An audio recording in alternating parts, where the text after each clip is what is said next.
Good morning. Good morning. How are you guys? How are you doing?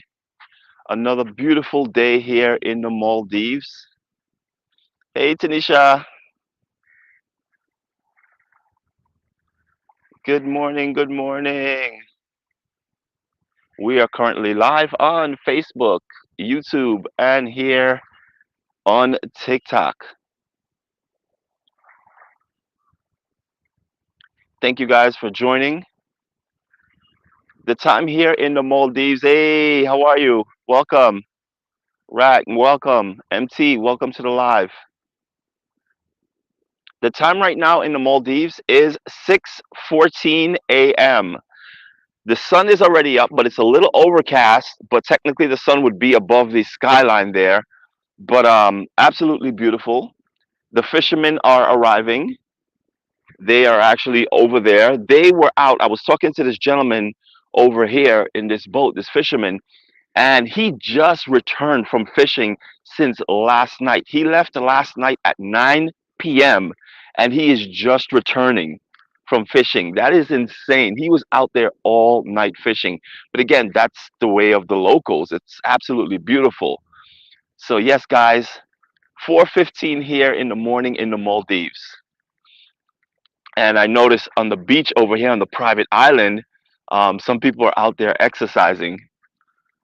If we were spending more days here in Guraidhoo, here in the Maldives, we actually would have went to the private resort to show you what it looks like. Today is our last day here. I think our ferry leaves tomorrow. I want to say at around maybe 7 o'clock in the morning, 6:30 in the morning. So we're going to be leaving this island. We were here for 3 nights, and yeah, it's a really nice island, and compared to all the other islands we've been, it's a much more chilled island. We notice, like, you can literally count the amount of tourists that we see on this island. It's mostly locals that are on this island, and we notice majority of the people that are here that are tourists are Spain. They're from Spain, and I did hear a couple, like about 4 or 5 French people that actually come to this island, and we met them when we were on the Bikini Beach. Thank you guys so much for the follow. Hey Deb, how are you? Welcome, Sandra. Welcome. So again, this island, there's you will see the difference between all the different islands when we take you to all the islands. They're so different, and every island is just so unique and so different. They have their own vibe, their own way of living, and not for nothing, they have their own dialect too. Because we learned that even though the national language here in the Maldives is Devehi, they speak different types of Devehi. So one island that would be here would speak one type of Devehi, and another island right here, literally right next to it, would speak a different dialect. So, and one would not be able to understand the other one. I find that so fascinating. So let us know, where are you guys watching from and what time is it where you are? Before we kick off this live stream, I'm going to walk you guys around, tell you a few things. Maybe I think we'll go to the harbor because I think the school kids are getting ready to go to school, and you'll see them going to school on a boat because obviously that's how you get around here in the Maldives. So it's pretty cool to see.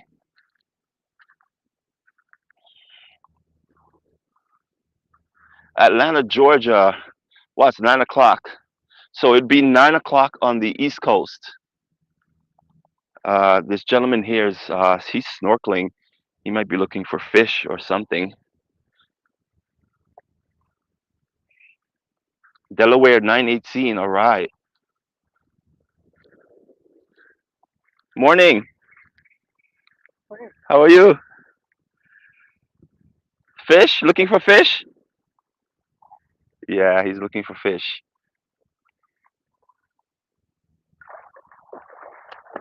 He's probably gonna swim out.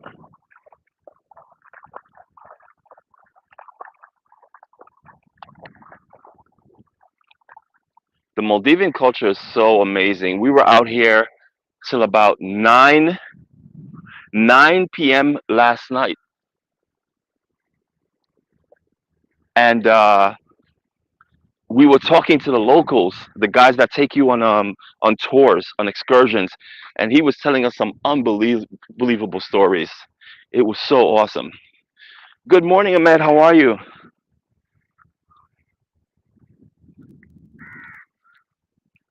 So this was the fisherman I was talking to. He was out since 9 p.m. yesterday, and they just arrived a little while ago. While I was walking around yesterday, we did see a few nurse sharks in the water. I'll see maybe now if I go out if I will see any. The tide is low. Obviously, in the morning the tides are really low, and then in the evening the tide becomes higher.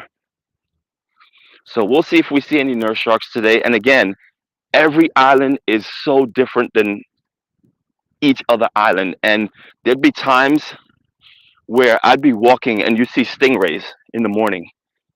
They come right up to the beach shore, right up to the beach shore, and it's really cool.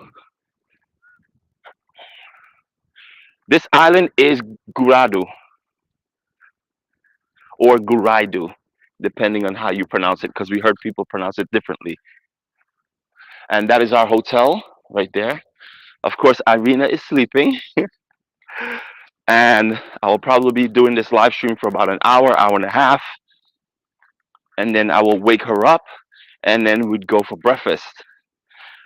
We had the manager of the hotel take us to breakfast uh, yesterday. He met us while actually when I turned off the live stream yesterday, he was already there talking to Irina, and he was kind enough to take us to breakfast. We had mashuni. For those of you who know, you know. We've taken you, we've showed you what mashuni is. And for those of you who are new here and don't know what mashuni is, it's basically a blend of coconut, tuna, shredded coconut, tuna, curry leaf, sliced red pepper, sliced red onions, sorry, and lime juice. And it is so good. And we'll have that every morning. So what I'm going to do now is walk you through town. You will see, and I've mentioned this before, you see how clean the streets are?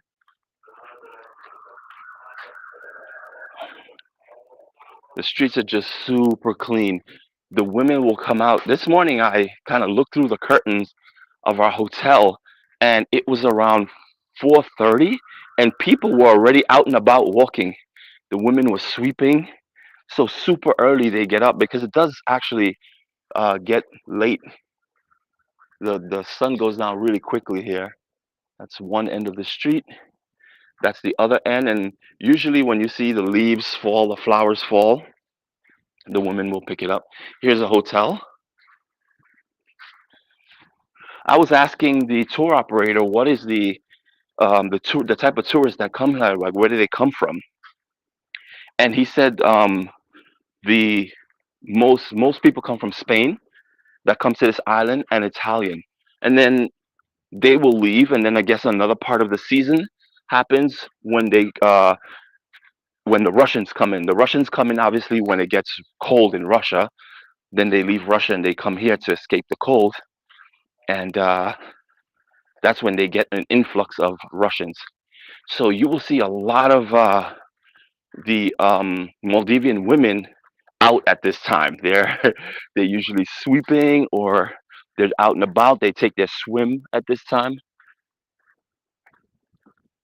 But yeah, so we're here now already at the Bikini Beach area.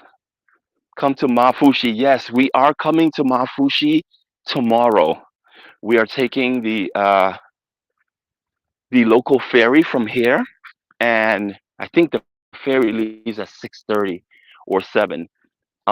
They're walking to the ferry right now, I can tell. Uh, so we're going to Mafushi. There's Mafushi right there in the distance. That's where we're going to be tomorrow. While we are at Mafushi, we will probably stay there for about a week because that is a much busier island. There's going to be a crap load of tourists there. When we came here to this island, this was the third stop on the ferry we took from Male. So from Male, it was Male to Guli Island to Mafushi, Mafushi to Guraidhoo here. So this was the third stop. We paid $1.60 to get here on a local ferry, guys. $1.60, and it was about an hour and 40-minute boat ride. So just to show you how affordable it is to travel and to get around in the Maldives, you just have to know how to do it. But it is possible. So we're now walking to the Bikini Beach area, this area that's fenced off in front of us. This area is designated for tourists because, again, I mentioned, and you'll hear me mention many times, is Mafushi is a Muslim country, so you have to dress appropriately. This area here is the Bikini Beach. This is where tourists are allowed to be in their bikini. And it's really nice, and it's the nicest part of the island when it comes to kind of like the beach. Wow, look at tide. Tide is low. I see three sandbanks, four sandbanks out in the open. Actually, five sandbanks. I want to see if I see any sharks. I see some dark spots in the water, but it's kind of hard to tell because, as you can see, it's really overcast today. So it might be raining later on. Otherwise, it would be bright and sunny. I brought my shades with me, but I didn't even use it. I'll go out on this jetty and see if I can see any nurse sharks because they're usually out here in the morning. I saw a few of them yesterday. I'm not sure if I will be able to see any on camera because it is a little um, darker right now because it's not sunny. Or maybe we see a stingray. Let's see what we see, guys. Take off my shoe here, my slipper.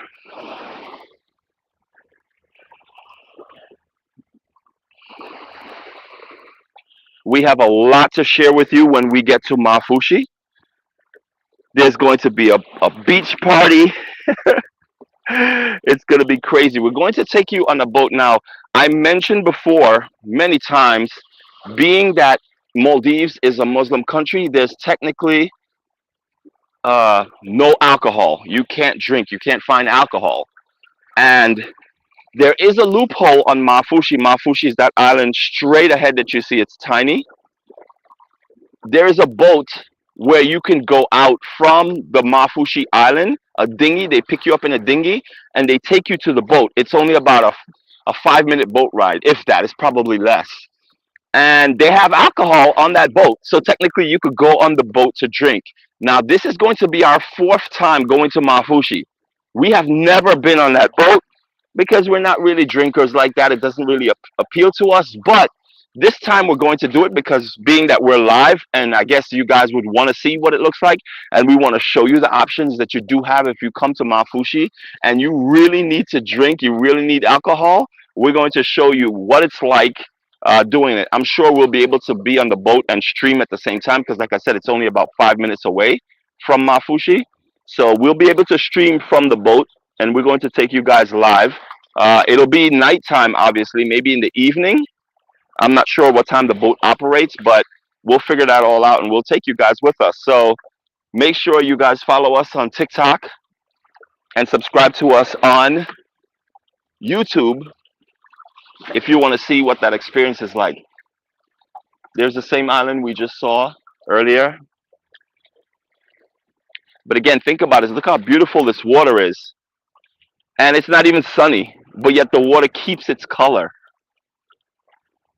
It's absolutely beautiful. So as you can see, a small little sandbank right in front of us. That's going to get covered in just a few, probably minutes to an hour. That's going to be covered. But the locals, they walk all the way out there. You'll see them. There'd be about 30 of them. They go out there with their kids, and they're just out there playing in the water. Really cool to see. Hey, Mel, how are you? Thank you for joining. Hey, Dave. So one thing I do like about the Bikini Beach here in Guraidhoo, and you will see when I show you the different islands that we go to, the differences in their Bikini Beach. When it comes to Mafushi, the island that we're going to next, The Bikini Beach area in Mafushi is not, in my opinion, not one of the best bikini beaches.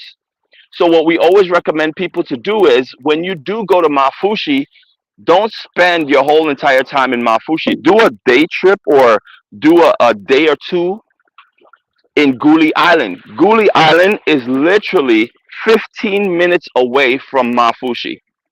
15-minute boat ride away. And it will cost you a little over a dollar. I think like $1.05 for you to take a boat from Mafushi and go over to Guli. Guli Island, the beach is absolutely beautiful. We're going to show you that because we're going there as well. That's going to be our third island. So it's Guraidhoo, then it's Mafushi, then it's Guli Island. That's so far. That's the three islands we have mapped out. We will be going to over 30 islands while we're here in 3 months, and I'm going to show you what the bikini beach looks like on every island, and you will see the difference. So Mafushi, that part of it, the way the bikini beach is structured, the water you will see is not clear like this in Mafushi. And literally the island is right there. But the way the island is constructed, it's different. Here, right out the gate, you can see the water is super clear. When we get to Mafushi, you'll see the water is a little bit milky.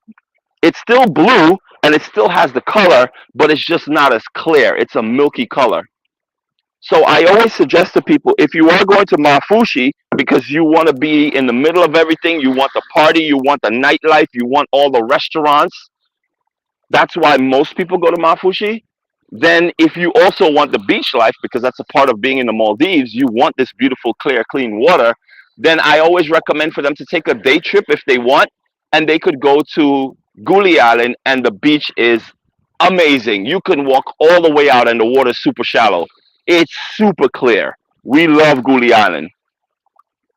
And we also always recommend to people, like, when you plan your trip to the Maldives, if you want to do it on a budget, like, don't spend an entire week that you have, or if you have 2 weeks, don't spend your entire time on one local island. You should learn how to map out getting to other islands. And a lot of times the islands are literally maybe half an hour to an hour away from each other. So it doesn't make any sense for you to stay on one island the whole entire time. You're doing yourself an injustice because, number one, it doesn't cost a lot to get to another island. If you do it locally on a local boat, you're only spending a dollar, maybe $2, maybe 2.50, maybe. But usually it's a little over a dollar is what you're spending to get from one island to the next. So obviously it doesn't cost a lot to get to another island. So you wouldn't be able to use that as an excuse. And if you want to do it faster, you could take a speedboat. If you took a speedboat to the next island, then you're talking about $35 to $45, and you could be on that island within 10 minutes. If you took a speedboat to Guli Island from Mafushi, you could get there in less than 10 minutes. In like 8 minutes, you're there. So if you really want to get to an island really fast, you technically can by taking a speedboat.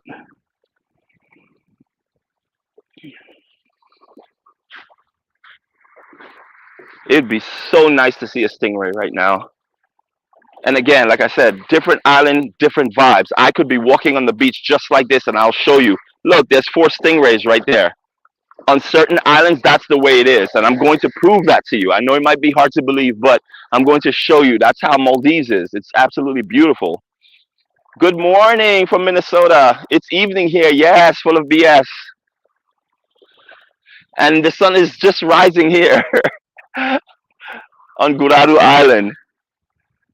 It's difficult sometimes to live stream at certain times because obviously a lot of times people are sleeping when you're live streaming, or they're just getting up and starting their work day, so they miss the live stream. But I just want to let you guys know that we do live stream on YouTube and on Facebook at the same time I'm live streaming here on TikTok.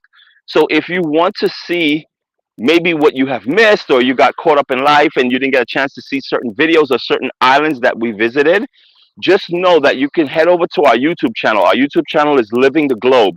It is the same thing as in TikTok. It is the same thing on Facebook. It is the same thing on Instagram. Living the Globe on YouTube.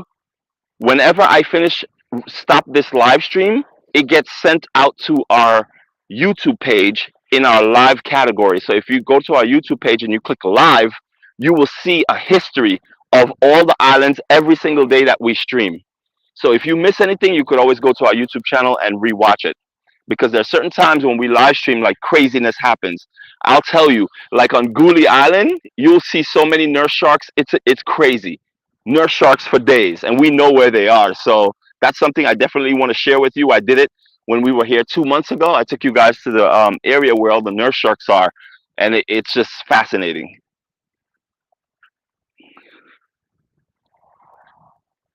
Thank you so much for pinning, Tan. So one thing again that's really nice about this particular bikini beach, and I could say different things about different bikini beaches as we go to these islands. So you see these huts they have here, and then they have the beach chairs. Well, this is all obviously set up for tourism. Not every local island is structured this way. Some islands, you don't even get an umbrella on the beach. It's a bikini beach. It's a place where you get to lay out. There's no umbrellas. There's no beach umbrellas. There's no chairs for you to sit in. Nothing. So you would have to. That's why the hotels on local islands always give you beach towels, so you could take your towel to the beach and relax on the sand. Certain places, certain other islands have a lot of greenery. So, in other words, this would be all palm trees, and the beach would be lined with palm trees. So, you would just kind of stay under a palm tree, and that would be a shade. Obviously, I think I know the reason why they made these is because as you look around, there's no shade. This is all just wide open area. So if when it is sunny out here, it gets really hot and there's no way for you to shade yourself. These palm trees are not going to do you anything. So they built these little cabana things and they put the chairs out so people can get some type of shade. Otherwise, a lot of people wouldn't come to the beach that much because it gets really hot, guys. It's like it gets so hot here. It's like uncomfortably hot. So you come out, you get your tan, you get into the water, cool off a bit. You could only do that for so long before you have to leave the beach because it gets scorching hot. So they put these shaded area and people are able to stay longer because now they're being covered. So really nice.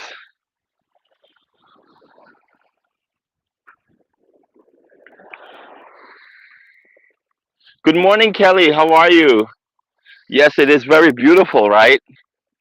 Love it here. This is actually out of all the islands, the local islands we've been so far, I really like this bikini beach. But I could tell you some differences as well. Like for some people, like the beach, right? Like what matters to you on the beach? So, for example, if you look down at the sand, do you notice there's a lot of shells? There's a lot of like broken shells and pebbles. The sand is not fine. The sand is not powdery. You see what it looks like? It's compact. So as far as the sand quality, I would give this beach I would give this beach probably a 5 out of 10 sand quality, because even up here, do you see there's a lot of shells? It's really brittle. It's a lot of tiny little broken shells. So this beach, I would definitely give the sand quality a 5 out of 10. There are other beaches that I will show you. I will literally give it a 10 out of 10. And I'm going to show you what that looks like. I'm going to put the sand in my hand and show you how it just blows away in the wind. It's amazing sand quality. So I'm going to rate this beach right now in different things that matters at least to us and what I think matters to you guys. And if you have something else that you would want to ask, then we could rate it. So sand quality, 5 out of 10. Shade, obviously because you have the cabana, I would have to up the rating for it. But if these cabanas weren't here, it would probably get a 2 out of 10, because these palm trees create no type of shade and there would be no shade out here. But because they made these bamboo huts, these huts for you to stay under, I would have to give it a 7 out of 10. And the only reason I say a 7 is because obviously it's not fully. There's times where if you have growth, like a lot of greenery, you could be totally in the shade. With this, it depends on where the direction the sun is coming from, right? So even though you might have a chair under one of these, if the sun is hitting at a certain direction, you can't move this like you can an umbrella. You know, a beach umbrella, you could tilt it a certain way to block the sun depending on where the sun is in the sky. But these are permanent fixtures. So that's the only reason I give it a 7 out of 10. Otherwise, I probably would have given it, something higher. I don't know if you guys agree with what I'm saying. Let me know.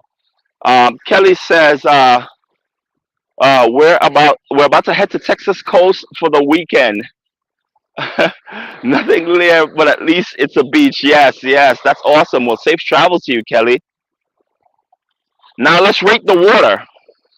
The water here in this beach is beautiful. I would definitely give it an 8 out of 10.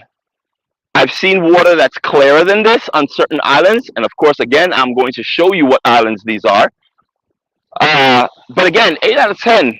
I think it's good. I could see all the way out there, but there are better. That's why I didn't get a 10 out of 10.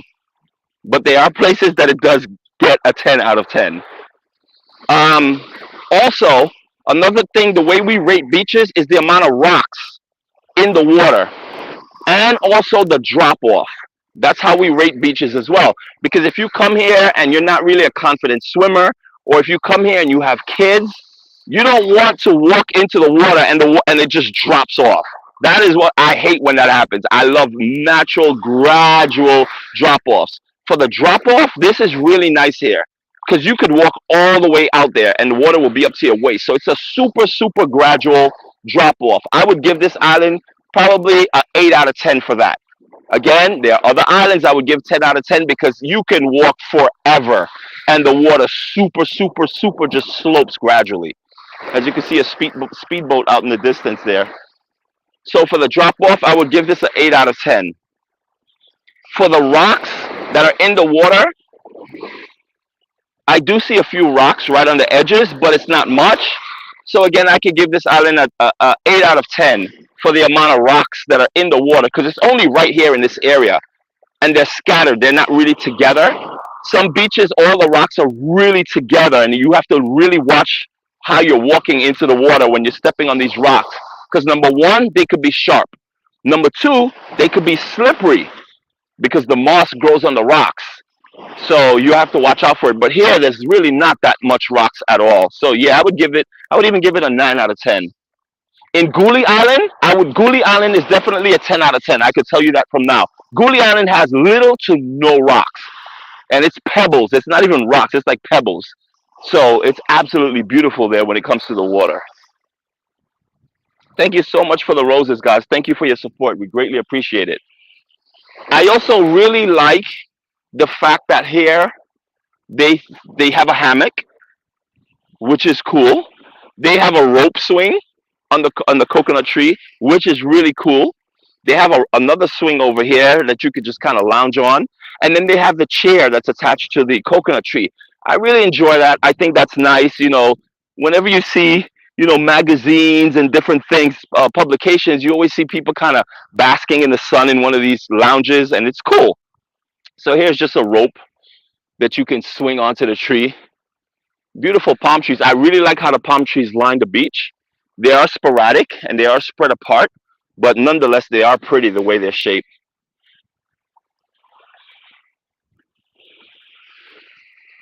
I think overall, I would definitely give this beach an 8 out of 10. Here's the swing I was telling you about. What is the time and what is the temperature? The time is now 6:42 a.m. in the morning. It's a little overcast. I normally come out here and catch sunrise. Right now, it would be hot right now. The temperature, I think, right now, let me see if I can check in degrees.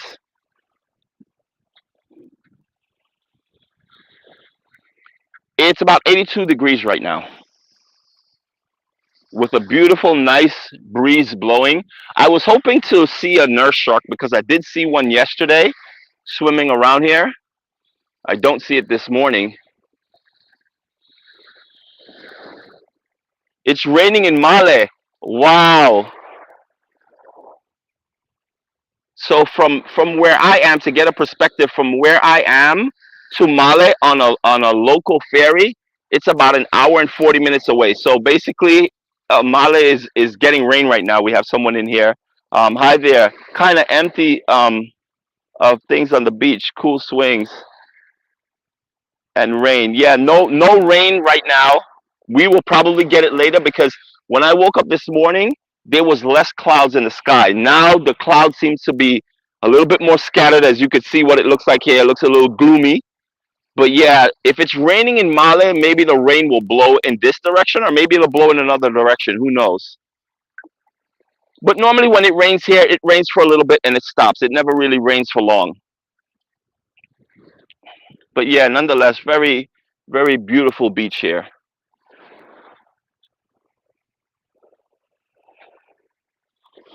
And today we were hoping to be on the beach. So since we've been here, oh, there's another chair. They have it put up here. I think they put it up here. The locals put it up here. Did they tie it? Yeah, they tied this one up here. I think because the mesh is broken, so you really can't sit in it. So instead of having it just dangling and not really, you can't really use it, they just tied it up to the coconut tree here. I noticed also the cleanliness of the beach is really good. I saw locals come here and they were sweeping the beach and they were cleaning it. They were moving rocks out of the way. So they do take care of their beach here. That's one thing. Some other islands, they can't really take manicure the beach because the beach is so long. Like for example, Digura, the beach is it's so long. It takes about 40 minutes to walk the beach. It is super long. So, it's not really manicured, but the beach is beautiful nonetheless.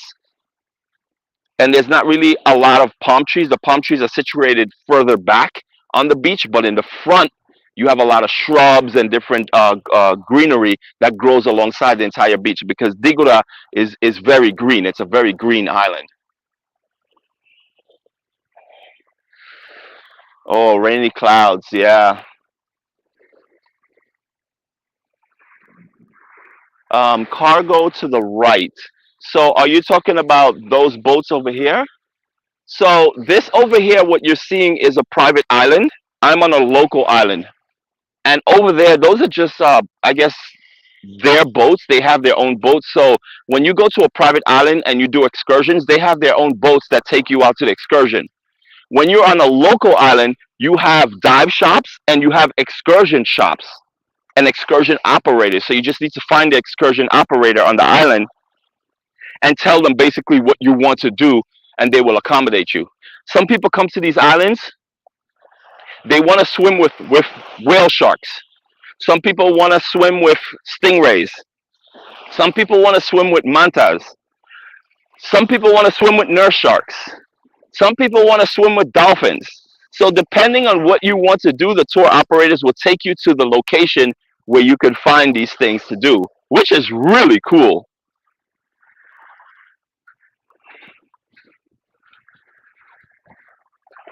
The aquatic life here in the Maldives is absolutely amazing. If that's what you're into, if you're into beautiful snorkeling, it is amazing. Now, I'm not sure. I know you guys can't see it. I'm not even going to say I'm not sure if you could see it. I know you can't see it. But straight ahead, there's a beach for the private island, and I see two people grooming the beach. They have the forks, the pitchforks that they use to kind of groom the beach and pull up any leaves that might have fallen during the nighttime. And that's what they do on private islands. Of course, it's private island. They want their beach to be pristine. So that's a part of it. It has to be manicured every morning. Oh, I just got real excited just now. I actually thought that was a stingray in the water, but it's not moving. I think it's just like a big rock. But it's like in the shape of a stingray. I'm constantly looking out when I'm on the beach because you never know what you're going to see.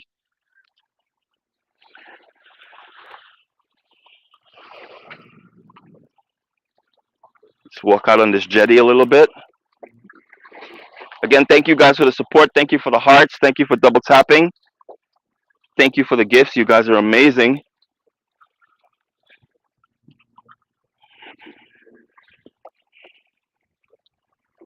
Look how clear this is. You could actually see the ripples of the sand in the water. So beautiful.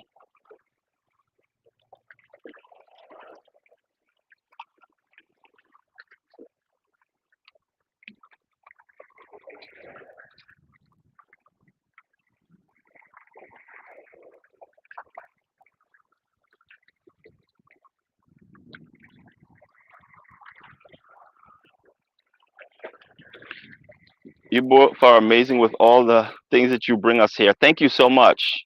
Thank you. Greatly appreciate it. So we do stream. Thank you for the hearts. We do stream twice a day. I will come out during the daytime in the mornings, and I do sunrise with you guys. So you will always see a sunrise, and it will always be around this time. So I usually start my live stream at 6 a.m. here. We've been live now for about 40, almost 50 minutes. So I usually live stream every day at 6 a.m. So whatever time it is for you, that's the time the live stream would start. And I would live stream. I take you around the island for about an hour and a half, hour 40 minutes. It depends on how many people are in the live stream. If you guys are asking questions, then I will actually stay longer. And then I will wake my wife up, and then we go for breakfast and start our day. And then we will come back again and we live stream during the evening time for sunset. Yesterday, I don't know, is anyone in this live stream that was in the live stream yesterday evening?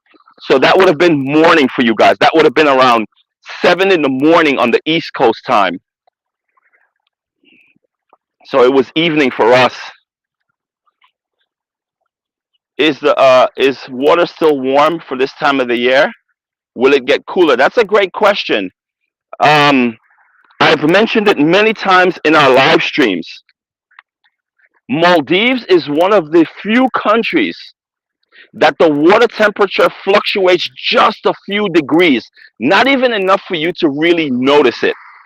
This is like bath water, my friends. This water temperature, I've said it before while we were live streaming 3 months ago here in the Maldives. You don't have to, like most places we go on vacation, you have to tiptoe into the water and be like, wow, this water is cold. And you have to slowly make your way into the water to get acclimated to it. Not here in the Maldives. You can literally just walk right into this water. And it's so nice and so refreshing. So again, the water temperature stays constant all year round. We were here during the beginning of the monsoon season, which was 4 months ago. That was the beginning of the monsoon season. During the monsoon season here in the Maldives, it rains a lot. It's windy a lot of the times, but you also get beautiful weather throughout your time here. So we were here 4 months ago. It rained certain times, it was windy certain times, but it's nothing that we would say if we were here on vacation, it would ruin our vacation. Yes, there may be times that it gets really bad, but it didn't happen with us. So we were here for 2 months. We left, we went to Kuala Lumpur. We stayed in Kuala Lumpur for 2 months, and now we're back again. Now we're coming out of monsoon season. So we are going to get sporadic rains at times while we're here, but as the months progress, by the time we hit our 3 month mark or our 2 months mark here, monsoon season will be over at that time, and it would be sunny for pretty much 95% of the time. So I do see a few people who were here in the live stream last night with us, so morning for you guys. And it was such a beautiful sunset. The sunset was absolutely amazing. And we found this really cool restaurant. Um, it's called Lavo. And we met the owner. We were sitting after we finished the live stream because it got really dark. We were sitting with the owner for 2 hours, and he was telling us stories because he owns an excursion shop right below the restaurant. So he was telling us stories about what people like, what they look for when they want to go snorkeling, what they want to find, and he knows exactly where it is. So this is the name of the island, just in case you guys are wondering how it's spelled. It's Guraidhoo, Guraidhoo.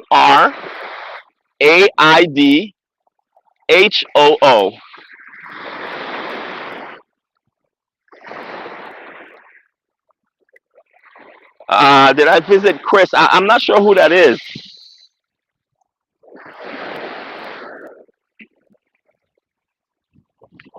And there you have a guy on the jetty out there. He's fishing. And what's crazy is that we look into this water and we don't see no fishes. But I guarantee you, if you go in there and you have on like a mask, you will see so many different fishes. I'm going to take you now towards the harbor. I'm going to show you the harbor area. There should be boats arriving. bringing people to the island. There should be boats taking the school kids to school. So we're gonna go take a look at that right now. And I was wondering, wait a minute, why are kids taking boats to go to school? But what I think happened, and I have to confirm that by speaking with the locals, I think here on this island there might just be one school, and the school would be what would be equivalent to like maybe um, an elementary school or a lower grade school.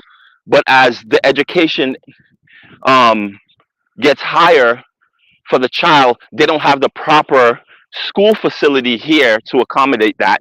So you have to take a boat to another island that's more modern and has a bigger school and higher grade level, and then they go to school there. So I think that's what it is.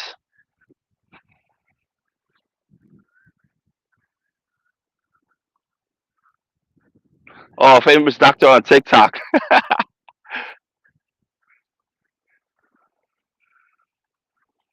So this part of the sky looks like it's really clear, but over here, over on this side, this is the Mafushi side. They're having an anger issue over here right now. It's a little dark. So now I'm gonna make my way. And I notice here on this island, obviously, I think they might have filled this part in. I'm not sure, but you see, it's just a big plot of empty land. So I'm not sure how this came about here or what they have plans to do. Because a lot of times, as time goes on, they expand these islands. They fill these islands in.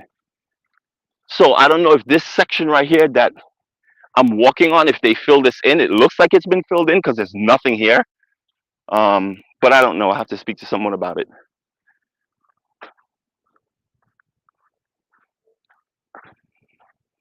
I always know where our hotel is because I just have to look for this building with the green tarp on it because they're doing construction. They're building that hotel. This is the tallest structure on this island. The hotel we're staying in is the second tallest. And we took you guys on a room tour yesterday. We showed you what the rooms look like in our hotel. So if you want to see what that looks like, and we started the live stream on the roof of our hotel, and we went down to the fifth floor. We showed you a room there. We went down to the fourth floor and we showed you two rooms there. So three rooms in total. If you want to see what the rooms look like, again, that video is on now on our YouTube channel, Living the Globe.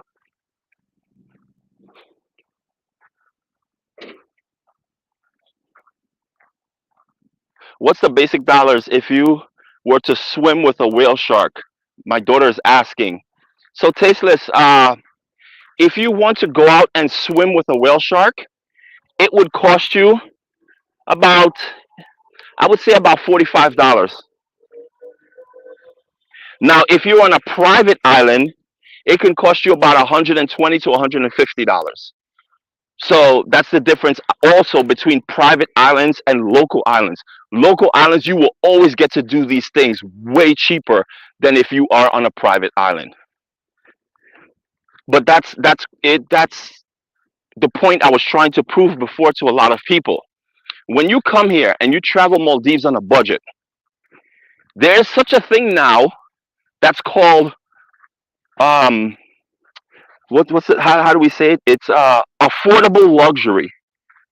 Affordable luxury. So you're not paying the luxury price. It doesn't come with a luxury price tag, but your accommodations that you are staying in while you're on these local islands is really nice. Again, we took you on a room tour of our hotel. Our hotel is really nice. And I'll tell you the difference. On these local islands, there's a lot of homestays. They call them like homestays, or there's another terminology for it. And basically, some of these homestays have about six rooms or 10 rooms, sometimes even 4 rooms. They're very, very basic. They all come with breakfast, and you're going to pay about maybe anywhere from $30 to $50 a night at these homestays. Now the rooms are very basic. You have your very basic necessities. You'll have a refrigerator to keep your beverages cold in the room. You'll have a ceiling fan. You'll have air conditioning. You'll have a bed. You just won't have the space So, if you bring like two suitcases or whatever you're bringing and you need to open them up, good luck with that. You're going to have to like put your suitcase on the bed to open it. So it's limited in space. It's a very tight space around the bed. When you do affordable luxury, now I could compare that to even hotels in the States, and it's even better than the hotels in the States. So now the price gets higher, right? Instead of paying $30 to $50 a night, you're now paying about anywhere from 80, depending on the room and where it's located in the hotel and what view you have. It starts at about $80 and it goes up to about 150. So again, even at $150 a night for a hotel, that's what you're paying when you're in the States and when you go on vacation. Actually, you're paying way more than that for a hotel per night. And you're staying at a really nice hotel, and it includes breakfast. And it includes snorkel gear. If you want to go snorkeling on the island, they give you that too. Some of them even do laundry for you for free. You understand? So you're getting a lot. You're really getting a huge value.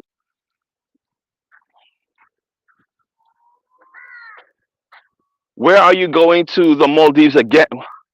When are you coming to the Maldives again? Well, we just got here. Literally, it's been 3 days since we've been in the Maldives. So we just got here, and we will be here for 3 months. And we're going to be visiting over 30 islands. This is the first island we're visiting. Well, I shouldn't say that because every place we visit in the Maldives is an island. So we started in Hulumale. We stayed 2 nights in Hulumale. Then we went over to Male, which is the capital, and now we came out to Guraidhoo. And from here, tomorrow, we're going to Mafushi. So we've already been on 3 islands, if you want to count those. 3 out of 30 plus that we're going to. I want to show you guys this area here. They have a cool little swing. Locals come here, they get in the boat, they go out fishing.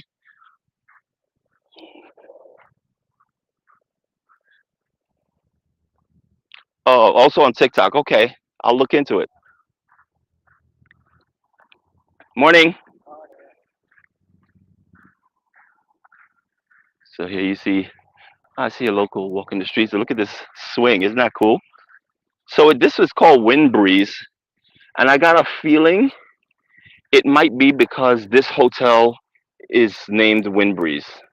I have a feeling. I don't think it's going to rain here because I'm looking in the direction, the way the cloud is moving, they're moving this way. So everything is being blown this way. And if you look in this direction, it's all blue. So maybe everything is being pushed to this direction. That's the way it seems. I don't know. We'll find out in a few when the rain comes pouring down. So here you notice there's lots of sandbags. Obviously, they use that to protect the island because the islands they do deteriorate.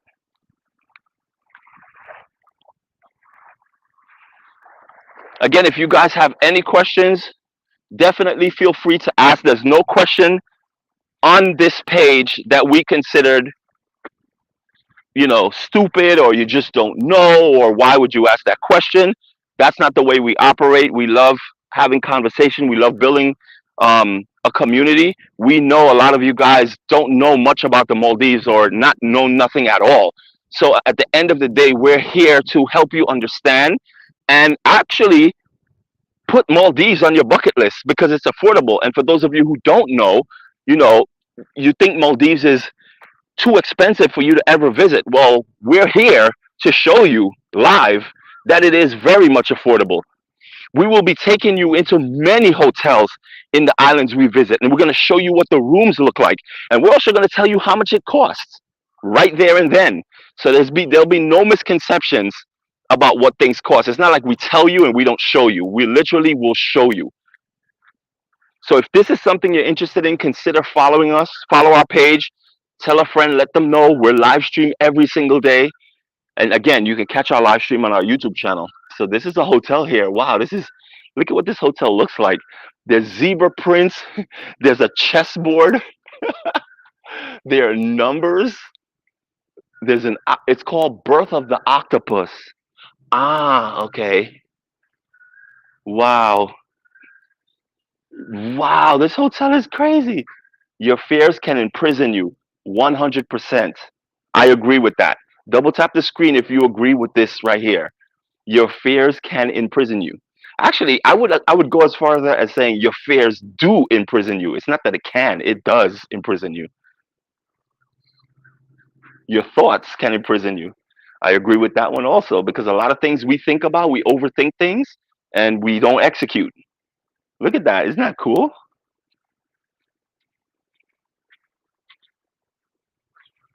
This is another hotel here. As you can see, some of them are very basic. But again, it's not about for a lot of people that travel to these islands from Europe and different places.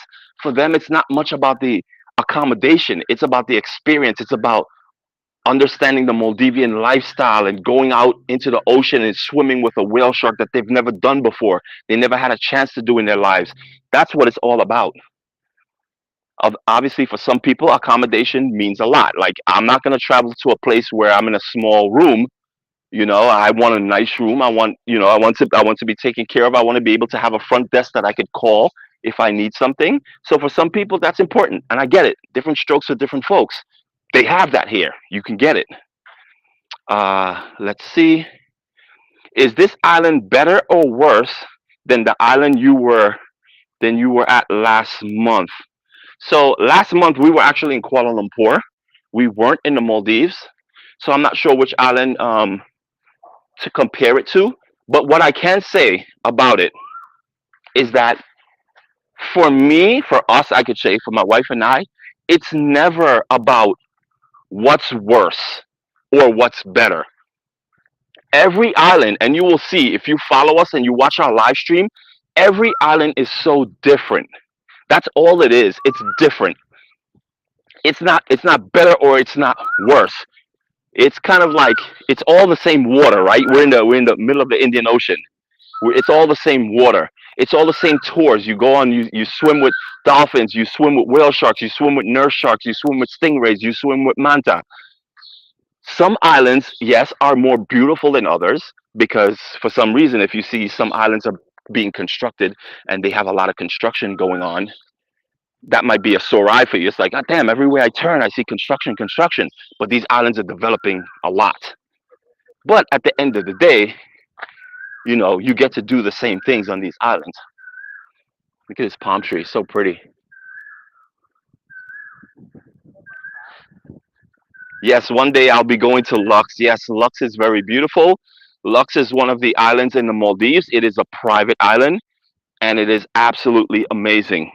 And by the way, let me tell you, when we were here last year in the Maldives, we got married here. My wife and I got married in Lux, South Ariatol.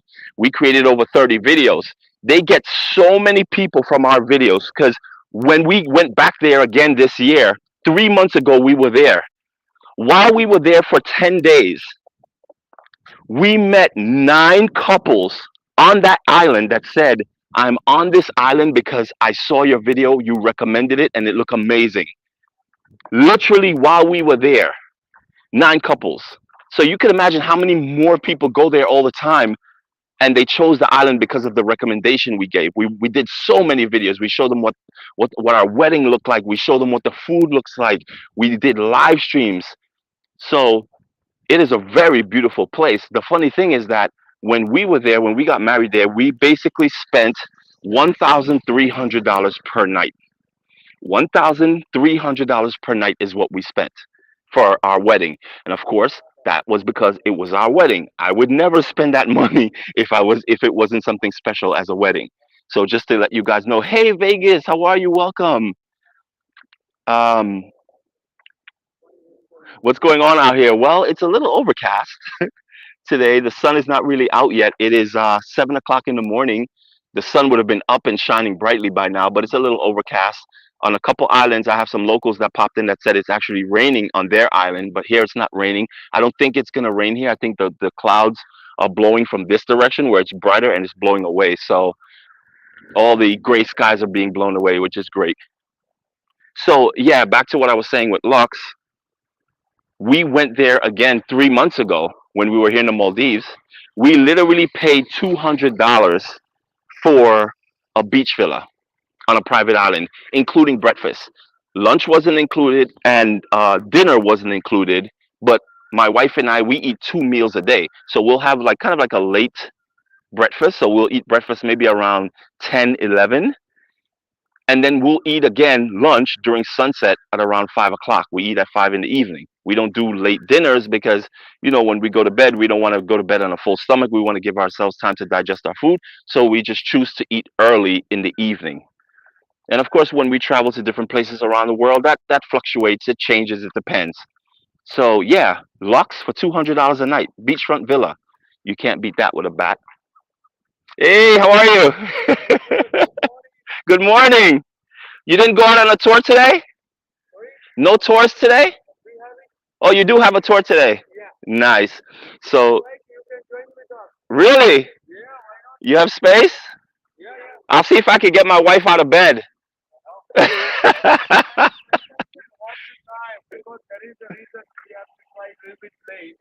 Uh huh. So 10:30, you're going on the tour? Uh huh. Oh, you're doing Manta Point, you dolphin. What else? Turtles. Oh, nice. Yeah. Oh, awesome. So there's a fish aquarium here. So this is where I told you yesterday my wife and I came here. We had dinner upstairs at Lavo. This restaurant is amazing. We had the fish curry. You made the fish curry, no? Yeah, so she makes this like a bread pudding. That's not what they call it here. What's the name of the pudding? Balbokipa? That's the name of it. Okay, so that's equivalent to a bread pudding. And she made it. It was delicious. Okay, let me do something here with the TikTok. They want me to verify. Give me 1 second, guys, and I want to show you something. I always have to verify TikTok after about an hour of live stream because they want to make sure that you actually are not sleeping during the live stream. Okay, now we're good. Okay, so as you can see here, this is one of the places on the island where they do tours, and you can do so many different things. You could do half day tours, you could do full day tours, you could go swimming with whale sharks up there. And if you don't know what a whale shark is, that's what it looks like. It's absolutely beautiful. It's a behemoth of an animal. They do night fishing. And also, remember, I told you guys, so because you're on a local island, you're not able to have alcohol. And sometimes you want to experience what a private island is without paying the private island price. Well, when you come to local islands like this, the excursions, the tour operators will take you to private islands. Look at all these different private islands you can go to. They're absolutely beautiful. And what you would do is you would buy a day pass. And when you have your day pass, you are allowed to drink on private islands, so you can have your alcohol. So you don't have to be starved of not having alcohol. And also, a lot of times people want to experience the beauty and the luxury of a private island. They want to know what it feels like. So it's a good idea to go with the tour excursions, and they will book it for you. They'll take you there, and yeah, you come back after, I don't know how many. Normally, how many hours do you stay at a private resort when you book it? Uh huh. Okay, so from 9 in the morning, they take you out to the private island, and then you come back at 5 in the evening. So it's a full day of being on any one of these private islands that offer passes. Beautiful. So again, you have that option. Thank you so much. We're actually coming by. We're, we're coming by in about an hour, probably for breakfast. Masuni, huh? Me? I don't need. I'm good. She needs coffee. Yeah. Okay, we'll be there. Yes. All right. Bye bye. So yeah, it's really cool when you do these excursions. Again, it really depends on what is it that you want to do. So here's the harbor. I think I mentioned that. When I was in uh, Le Modo, I remember walking around the whole island. It took 1 hour, which was quite. Yeah, actually, this island, the size, it took me about an hour to an hour and a half to walk around. But again, I was live streaming, so I was going slow like I'm going now, and I'm showing you guys different things. But I think if I was to just walk around the island at full pace, I could probably do this entire island in about 40 minutes. Some of them will be even smaller. Some of them literally takes about 20 minutes to walk around. Some of them are bigger. They will take you at least maybe an hour and a half to 2 hours to walk around. So it all depends on which island you're at. But again, I really suggest that you do follow us because we're going to take you to so many islands and show you so many beautiful things. Look at the fishes in the water. Whoa. Oh, there's a stingray. There's a stingray right there. He's going under the boat. Let me see if he comes out through this side. There he is. Yeah, I'm not sure if you guys can see it. It's just a dark shadow. He's really low in the water. But yeah, there's stingrays here. There's nurse sharks. Oh, look at these massive fishes right here. Whoa.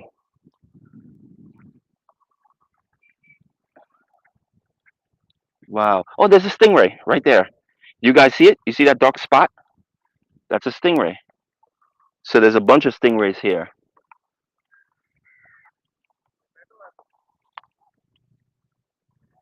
So beautiful. It was the first Iceland I can remember. I can't remember the name of it. Oh, yeah, Iceland is on our bucket list as well. We can't wait to go to Iceland. But when you do Iceland, you really have to plan it well.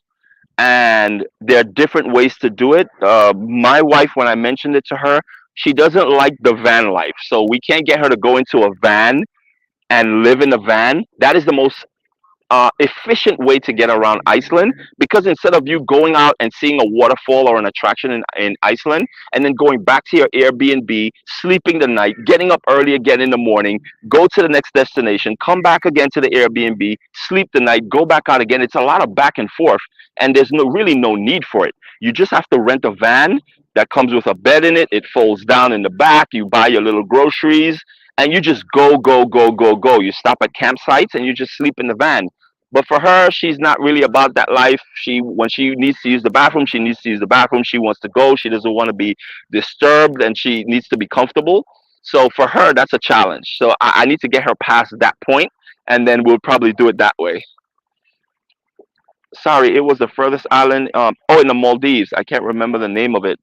Ah, okay. Because it could be south or it could be north. So as you can see, these guys have their book bags on their back. This boat is taking them. I'm not sure where. This is a speedboat, though, a smaller speedboat. Let me see where they're going.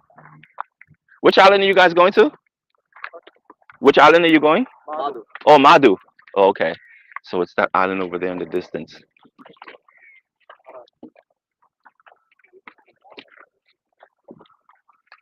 So it's cool. Like this is the way it works. Like you just get on a boat and you just go to the next island. You go from island to island.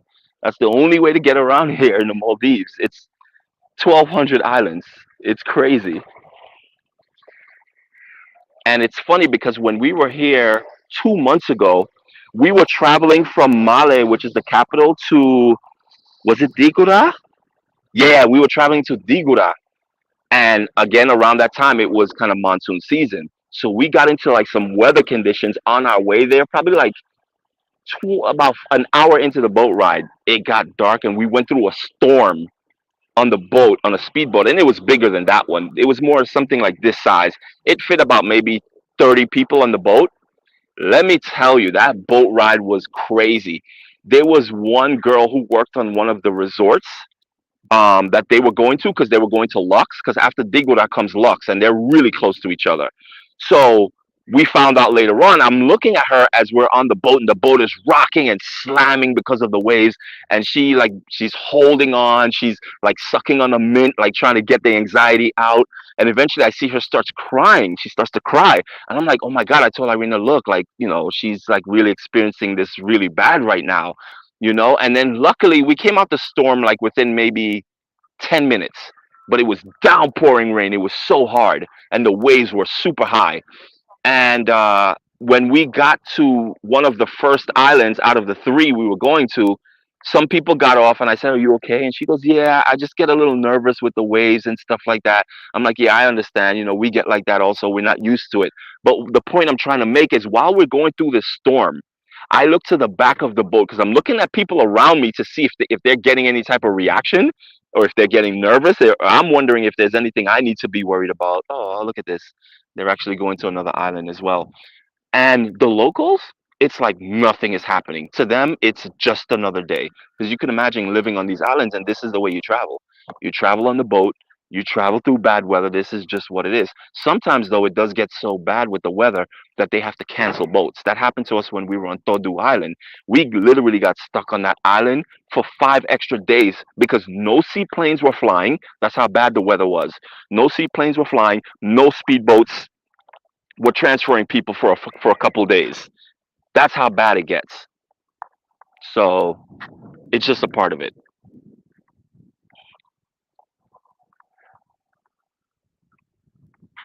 If I remember right, it had a seaplane, or you can go by boat. More than likely, it's probably a seaplane, or maybe not even a seaplane, because a seaplane don't go to the furthest point from Male. You would probably have to go on a commercial airline, like Maldivian Air, will take you to these islands that are super far away. We would love to do it. We spoke about it, but the thing is, it is very expensive. We don't know why. Even for locals, because there's two prices here. There's prices for locals and there's prices for tourists. Even for the locals to go to the furthest islands in the atolls here in Maldives, whether you go north or south, it is a lot of money and they can't afford it. And for us to go there, I think Irina saw the tickets for about, I want to say maybe $450 per person or something like that. It's really expensive just to visit one of these islands. So it's not in our budget right now to do that. So we just kind of stay within the island range that we're able to go. But yeah, it's that's how it is here. Maybe it's Kafu. Uh, Thank you so much, Goalie. Miss you as well. Love to see the usual suspects in here. So look, you have these two. Now I'm going to tell you something really interesting. When we're here in the Maldives, and for most people, Maldives is a dream destination. Maldives is equivalent to what people think Hawaii is in the States. Most people, if you ask them about Hawaii, they're like, yeah, that's my dream destination. Haven't been there, but I would love to go. Some people be like, oh, yeah, I go there all the time. It's like the best place ever on the planet. Maldives is one of those places, but I'm going to tell you something funny. When we were leaving, we lived in Hawaii for 3 years. When we were leaving Hawaii and we told people we're leaving, we're packing up, we're leaving, we're traveling full time. We told them we're traveling full time, we're out of here. People were asking us the question in our YouTube videos, why the hell would you be leaving paradise? Like, for most people, Hawaii is a dream destination, and you're saying you're going to leave it after living there for 3 years? Like, why would you do that? And that was a funny thing when I heard it, because I'm like, wow, like that's people's interpretation of Hawaii. It's like the final destination, the epitome of travel, of destinations, clear waters, volcanic mountains, hula, aloha, all that beautiful things that you see. So for some people, they're like, why would you leave that? So I found that pretty strange. But here's the thing. If you wonder, everyone, what I realize, every human being want to experience something different. We all wonder what is on the other side of the fence, right? That's why we go on vacation to these places. We want to experience crystal clear waters. We want to experience palm trees swaying in the cool breeze. That's what we do. We just don't want to be locked in a box. So we always are looking for something new. Some people, though, they stay in their comfort zone, but that doesn't mean they don't want to do it. They just can't do it because they can't bring themselves to travel. But for example, Hawaiians people who live in Hawaii, they go on vacation too. They're in a vacation location, but they go on vacation too. You know where Hawaiians go when they travel? When they want to go on vacation? They go to Vegas. Hawaiians go to Las Vegas. I mean, obviously they go other places too, but for the most part, they go to Las Vegas. So they take a 6-hour flight from Hawaii and they go to Las Vegas.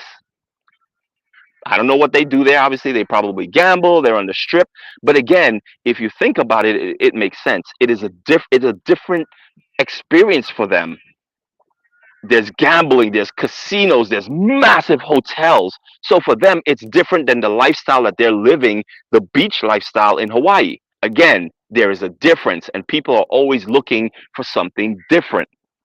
Same thing here in the Maldives. You're in paradise.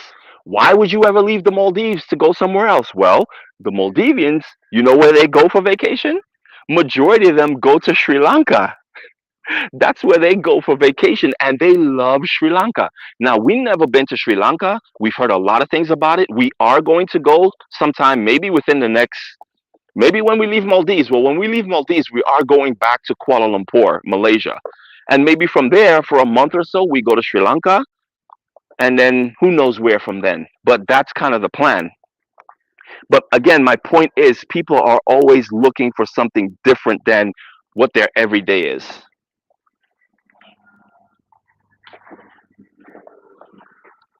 Las Vegas, the ninth island. Yeah, right?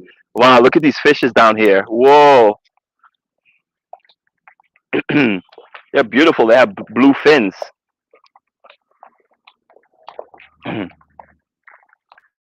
Oh, guys, I forgot to tell you. So, I was able to get Wi-Fi because the hotel we're staying in right now, we are the only guest in that hotel. The hotel is not even open to the public. We worked out. We spoke to the owner. He knew we were coming to the Maldives. He reached out to us. He said, "Hey, I have a brand new hotel. It's not open yet. I have to tell you, but I would love to have you there because everything is in place. The only thing that I don't have currently is a chef." So I'm like, "Okay, it's all right. We can eat anywhere around the island. So we want to experience your hotel." So we went to the hotel, and that's where we're staying now for 3 nights. There's no one in that hotel. Of course, he has staff there for us. There's someone at the front desk. You know, if we need bottled water, they bring it up to us. So it's like everything is there. The only thing that we don't have is food. So we're staying at that hotel, and I have a video that I just put out on our YouTube channel. You guys have to check it out. While we were in Male, I did a walking tour, and I went to the fish market in Male. I went to the vegetable and fruit market in Male. Guys, when I tell you it is the wildest thing, you have to go check that video out. And towards the end of the video, I'm not going to tell you what it's all about, but you guys have to see it. It is incredible. It is incredible. I put it out last night. It's titled I think Walking Tour Male Maldives Walking Tour. I think that's the name of it. So it's the latest video that we put out. So when you guys get a chance, head out over to our YouTube channel. It's called Living the Globe, and you will see kind of what that video is all about. I'm telling you, it is crazy. And the reason also is that a lot of people don't understand that Male is a part of the Maldives because again, when you think Maldives, you think this, you think islands, blue waters, you think beaches, beach houses, overwater bungalow. That's what you think when you think Maldives, but you don't think Male, which is the capital. And by the way, interesting fact, Male Island in the Maldives, the capital, it is the most densely populated island in the world. The most densely populated island in the world. It is crazy there. Mopeds, there are billions of mopeds on that island. Billions. It is crazy. It is crazy. Try to walk around Male. Good luck. So it's very unique in its own ways. So that's what I wanted to show you guys in the video. Now, I didn't walk through the inner streets of Male in that video. I walked alongside the kind of like the docking area, which led me straight to the markets. But you'll see the markets also. It's bizarre. You'll see 10 different types of tuna because I thought Hawaiians love tuna. Listen, Maldivians live and die on tuna. Like that is their staple. That's what we're gonna have for breakfast. Actually, Irene and I. Mashuni is a tuna and coconut breakfast, and it's amazing. So yeah, they put it in soups, they put it in stews, they grill it, they do everything with it. And there's so much tuna, but you have to see that market and see how much tuna is being sold to the public. It is incredible. I show you how they clean it. These guys are master chef with the knives. Oh, they're knife masters. Incredible. I'm gonna go this way. I want to show you the mosque. The mosque is really pretty here. You're so welcome.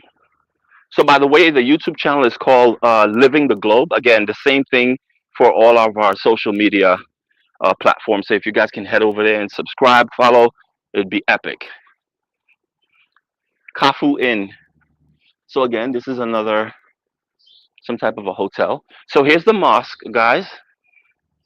As I mentioned, every island has a mosque. Every local island has a mosque. And you will hear at certain times during the day there will be prayer time. So on the loudspeaker, you will hear the prayer calling, and the men will come in and they will take off their slippers at the front. They will wash their feet and they will pray. They will go in the room and pray. This is another thing I wanted to show you guys. I've told you this many times. Early in the morning, this is what the women do. There's a seaplane right now flying overhead. This is what the women do in the morning. They sweep. They take care. Look how clean this place is. But again, you have a lot of foliage, a lot of trees around. So overnight, with the wind, uh, the leaves fall. Good morning. But they sweep, and the island. Look how clean this is. This is a dirt road, but yet look how clean. Amazing. Look, this is what the women do early in the morning. They clean. They sweep the streets. By the time I get up and I live stream, the streets are impeccable. Like they're so clean. That's a part of the culture, and to me, that's like amazing. What's the name again of the YouTube channel? The YouTube channel is called Living the Globe. LIVINGTHEGLOBE. Living the Globe. Morning.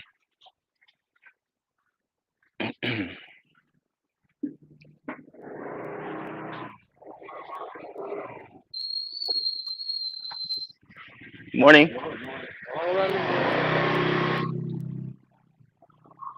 Like and subscribe. There you go. Another thing I've heard people mention in the past. I'm walking around, guys. I have no idea where I'm walking. I'm just walking right now.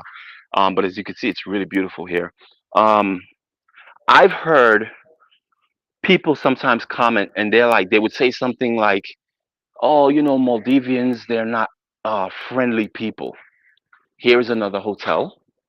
This one is called I can't read the font. Raji Villa, maybe. But look at how the door is. So again, this is more of a hotel style. So again, this is what we call affordable luxury. This is what we would call affordable luxury. It's a hotel that we're used to as Americans are used to when we go on vacation, right? We're used to someone at the front desk. If we need something, we pick up the phone in our room, we call them, it gets addressed. That for us is like what's normal when we travel. That's what we expect for the most part. Of course, if you are going to a place where that's not available, then it's just not available. But we prefer to be in a situation like that when we book our hotels as Americans. Yes, Living the Globe YouTube. Thank you so much. Thank you. This is another thing that you have to know about Maldivians. Birds. Look at the parrot. So pretty. Oh, there's a gray one there too. I didn't even see that one. So pretty. Oh.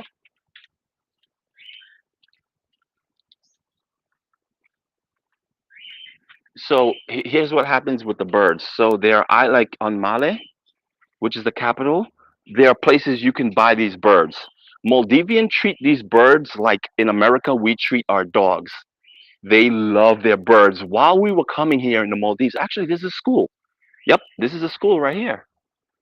When we were coming here to this island on the boat that we were coming on, the guy had two parrots on his not parrots but those macaws, I think they're called. Beautiful. He had two of them on his shoulder on the boat bringing it.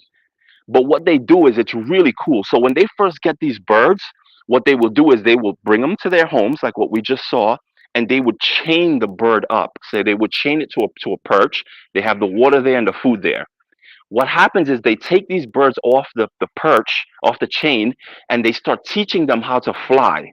And I know that sounds weird because they're like, what do you mean they teach them how to fly? It's a bird, it has wings, it knows how to fly. Not necessarily. So the way it's done is that they pay up to $1,000 for these birds. They're very expensive.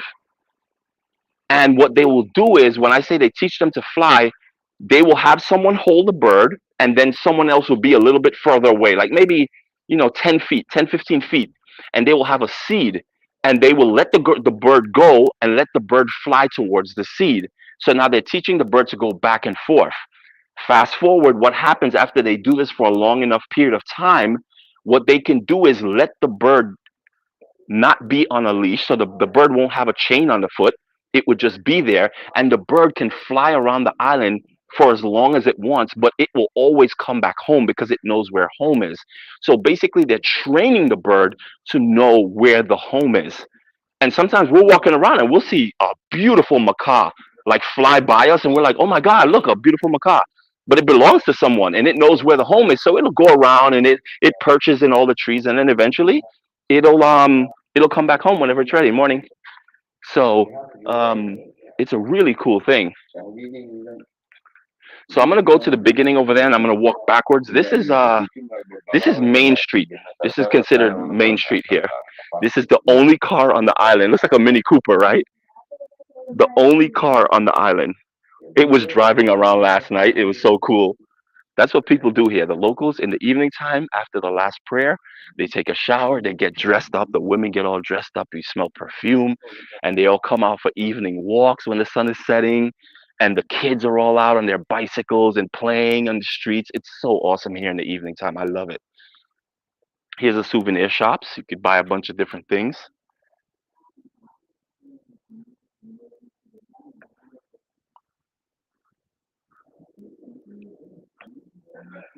Really nice. I'm gonna show you the pizza store where we had pizza. And again, you'll always see these on local islands. There's always construction going on. They're always building out these places. So what I was saying before about people, some people saying that Maldivians are not friendly, I find that personally to be on the total contrary.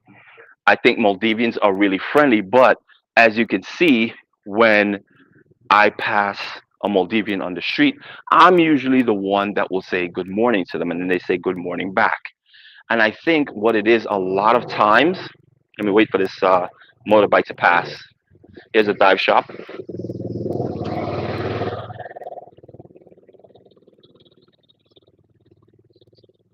Many times when people go on vacation, they kind of expect the locals, wherever you are in the world, they expect the locals to embrace you with open arms and say hi to you and welcome you, and you know what I mean? And that's not always the case. You have to understand it's a different culture. And culturally, Maldivians are really reserved people, and they're really shy. Like the girls are super shy. It's adorable. It's to the point that it's actually adorable that they're so shy. And once you talk to them, they open up instantly. Instantly, they open up, whether it's men or women. But you have to initiate. And again, you are the visitor, right? So you should be the one to say good morning as you're walking around, or hi, how are you? But some people, when they go on vacation, they really don't do that. But yet they're looking at the locals like, let me see if they're going to say hi to me. They know I'm a tourist. It's obvious I'm a tourist. So let me see if they welcome me and say hi to me. And when they don't, they kind of feel a certain type of way about it. But I don't feel that's the way it's supposed to work. I think it's the other way around is the way it's supposed to work. Correct me if I'm wrong.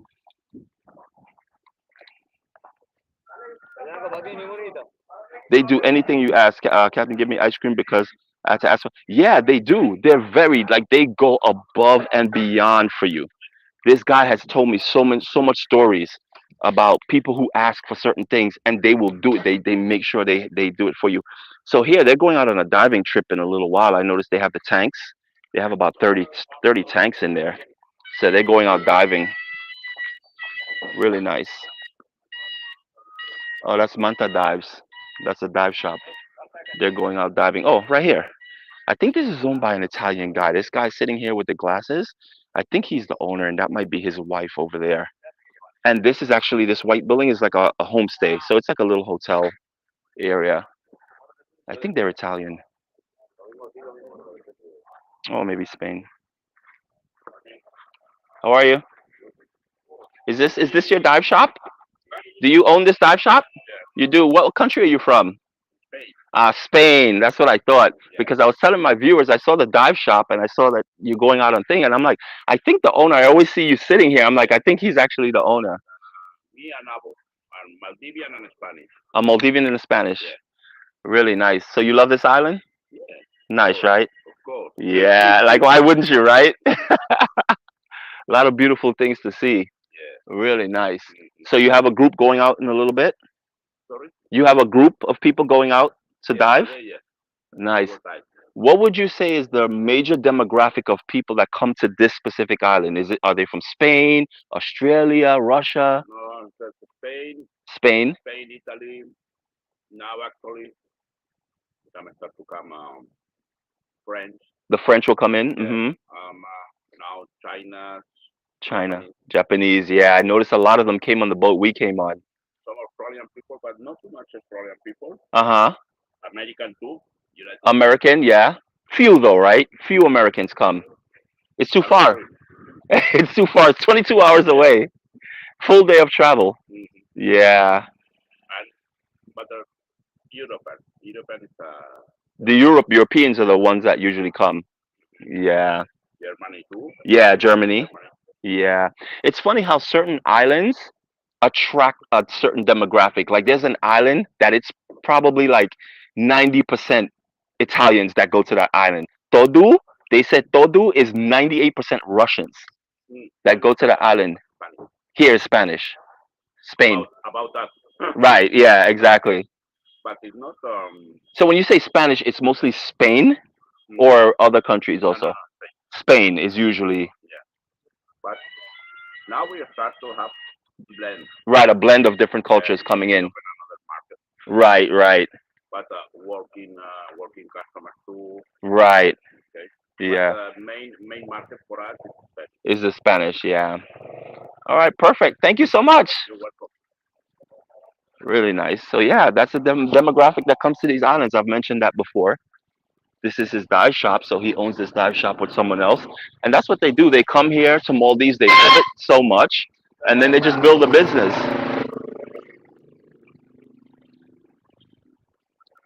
Really cool. I'm from the UK. It took us quite a few hours to get, yeah, to the island. I would do 22 hours of travel. Yeah, 22. Yeah, goalie. Like for some people though, one second. For some, especially Americans, we've talked about this many different times. Americans, because they work so much during the year, they get 1 week vacation time. When they are on vacation, number one, they want to get to wherever it is they choose to vacation as fast as possible. Why? Because they want to start their vacation as fast as possible. They don't want to spend 22, 24 hours of travel time because then that means if you get 7 days vacation, 2 days out of that vacation, you're traveling. And sometimes when you're traveling or maybe you're not used to it or it's someplace far, you already have anxiety about being in an airplane that long. It's not fun for a lot of people. So they don't like traveling really far. Even when we were living in Hawaii, to get people like my friends, I'd be like, yo, you need to come to Hawaii. It's absolutely beautiful. Yeah, man, but damn, what is it? It's 12 hours?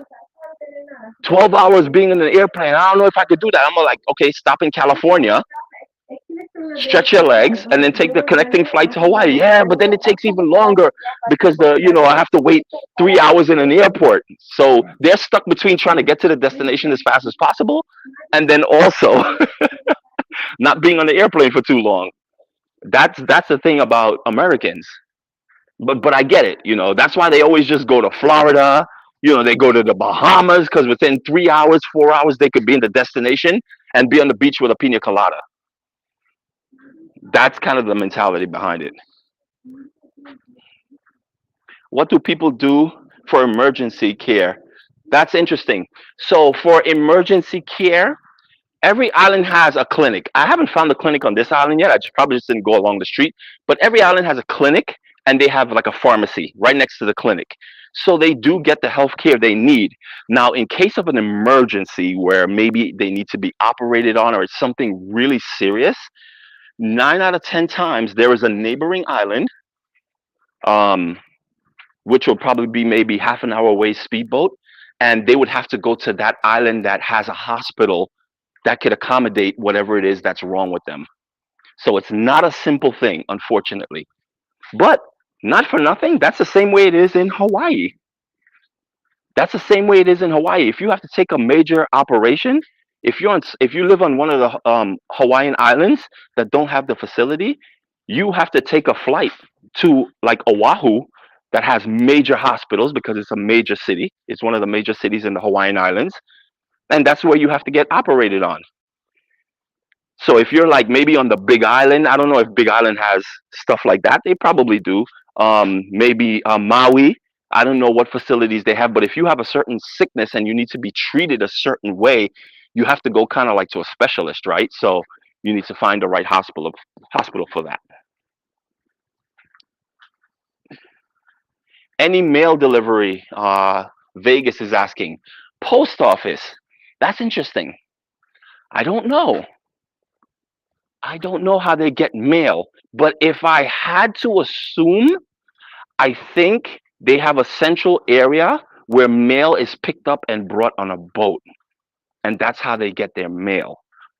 Because I know, like, if they get, like, for example, when you say mail, if they order something on Sheen or something like that, it comes by boat. So I figure it's the same process. Excuse me. Do you know if there's a post office on this island? A post office? No post office. So when you get mail, it has to come by boat.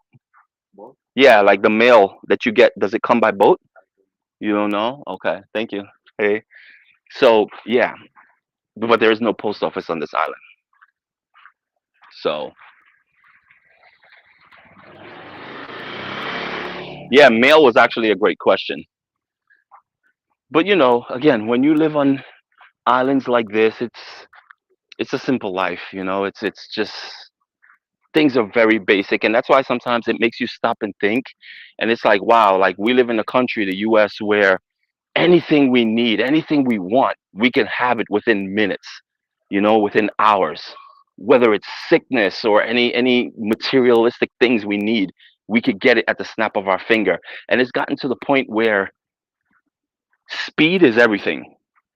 The moment you want something, you desire something, you get it instantly. You could go shopping, you order it online, boom, Amazon, it comes within a day or two. You get it express or whatever it is. So we have so much options that being in a place like this where you don't have those options, it's not even it's not even possible, but you get by.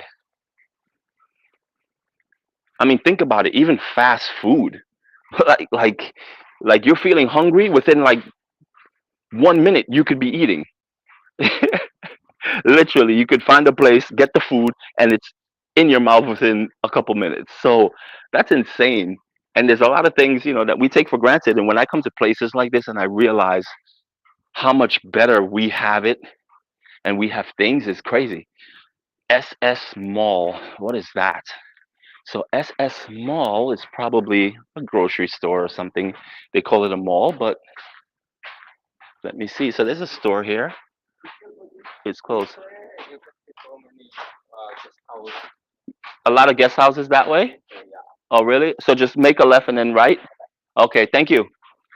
So then here, this is you will always see guys sitting out here at nighttime in these types of Maldivian benches and chairs. It is so cool.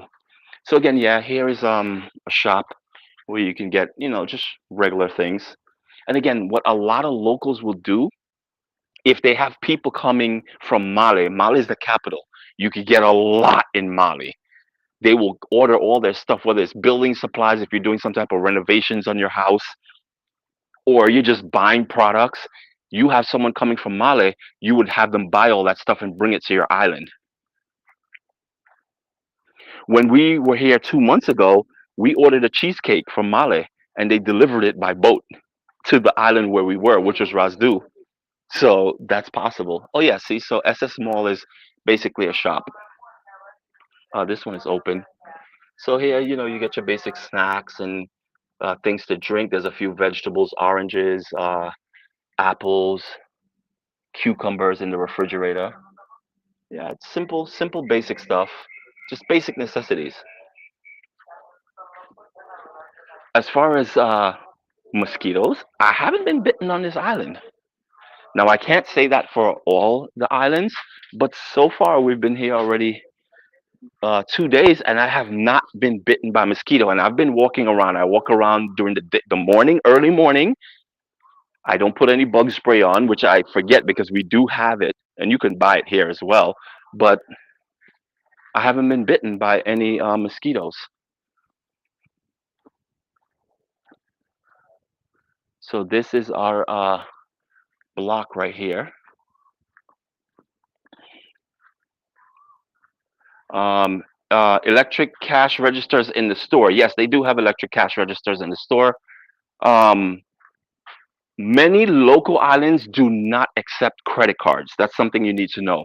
So you need to have cash with you. For example, when we were live streaming yesterday, we went to, how are you? Yeah, the hotel. Yeah, yeah. I just passed by a little while ago. This is actually a hotel. This is Athens View here. Really nice. When we went to have dinner yesterday during sunset and we were live streaming, we realized we asked them and they said they only take cash. They don't have a cash machine. They don't have a cash card a credit card machine. They said they are working on it, but it's difficult for them to get. It's a process and they're working through it. So maybe fast forward a couple months from now they'll have it. But not all places have take credit cards. Now, other islands we've been to like Digura, Guli Island, Mafushi, definitely. All those places. You will see, I will show you. They all take credit cards. And they all have credit card machines. So it's really cool because they understand they're building tourism. Guys, it's only been since 2009 that tourists are able to come to the Maldives. 2009. This is not something that's been around for so many years and things are in place for tourism and everything is good to go and that's not how it is here. Yes, private islands have been around for a very long time. So when you talk about the Maldives and you talk about private islands, that has been in existence for a very long time. But it's only been since 2009 that the first tourist was able to come to a local island. And that island is Mafushi. And that is why Mafushi, it is the most developed local island. Well, besides Male, because Male is the capital of the Maldives. But when we talk about local islands where tourists go, because tourists don't really go to Male, because it's a hustle and bustle. Yeah, there's hotels there, but they do business. That's like the Wall Street of that's like of New York. It's like a big hustle and bustle. It's a grind there. That's how Male is perceived. It's not a place that's beautiful that has beautiful palm trees and blue waters. That's not how Male is. It's very industrial. It's very going chop chop, get things done, sell things. That's how it is there. So this is our hotel here. This is where we're staying.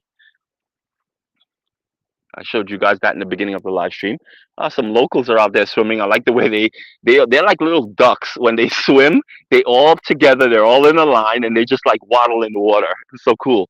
So yeah, only since 2009. So there's a lot of things that are not in place. And think about it. With over 1,200 islands, 200 of the islands are inhabitable, meaning 200 out of the 1,200 people live on them, but they're not geared for tourism. Some of them have maybe one hotel on the island. And I wouldn't say it's a hotel because this is what we call a hotel.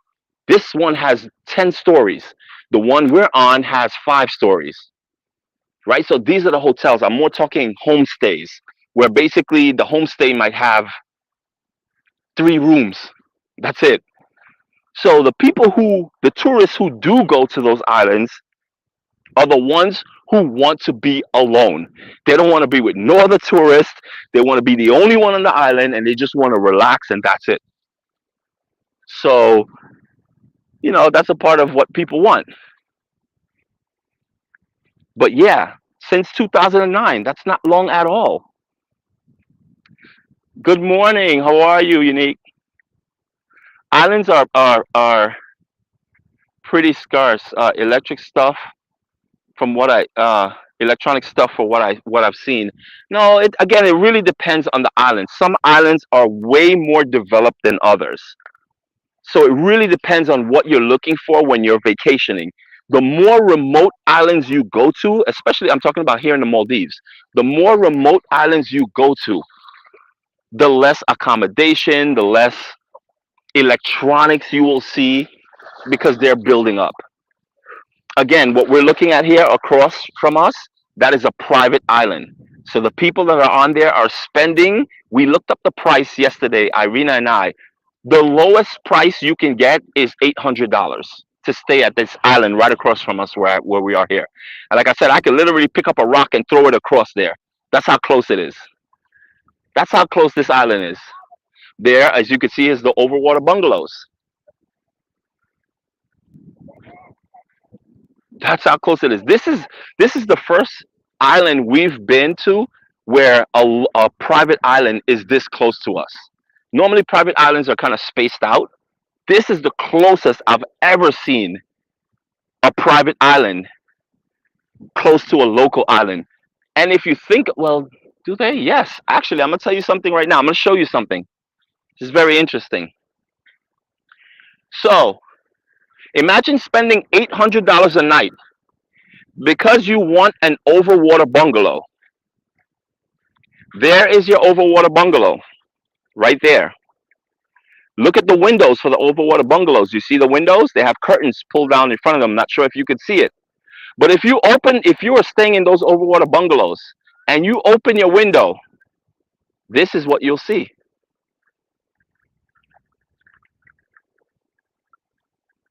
If you ask me, that's not worth $800. If I open my window to my overwater bungalow and I come out on my deck and I see this, that's not worth $800. Let me know if you agree. Let me know if that would be fine for you. That would not be fine for me. Not spending $800 a night. $800 a night, I want to come out and I want to see endless ocean. If there is a neighboring island, I want it to be far away that it looks tiny. I want to feel like I'm away from everything. I don't want to be a stone throw away from a local island. Yeah, like that's insane to me. But again, I'm not going to take anything away from private islands. I want you guys to understand what I always say it. If you have the budget to do a private island in the Maldives where you're spending thousands of dollars to stay there, as far as we know, there is a hotel, a resort, a private resort in the Maldives. It's called One and Only. One and Only. It's spelled ONEONLY. One and Only. The hotel rates go for $50,000 a night.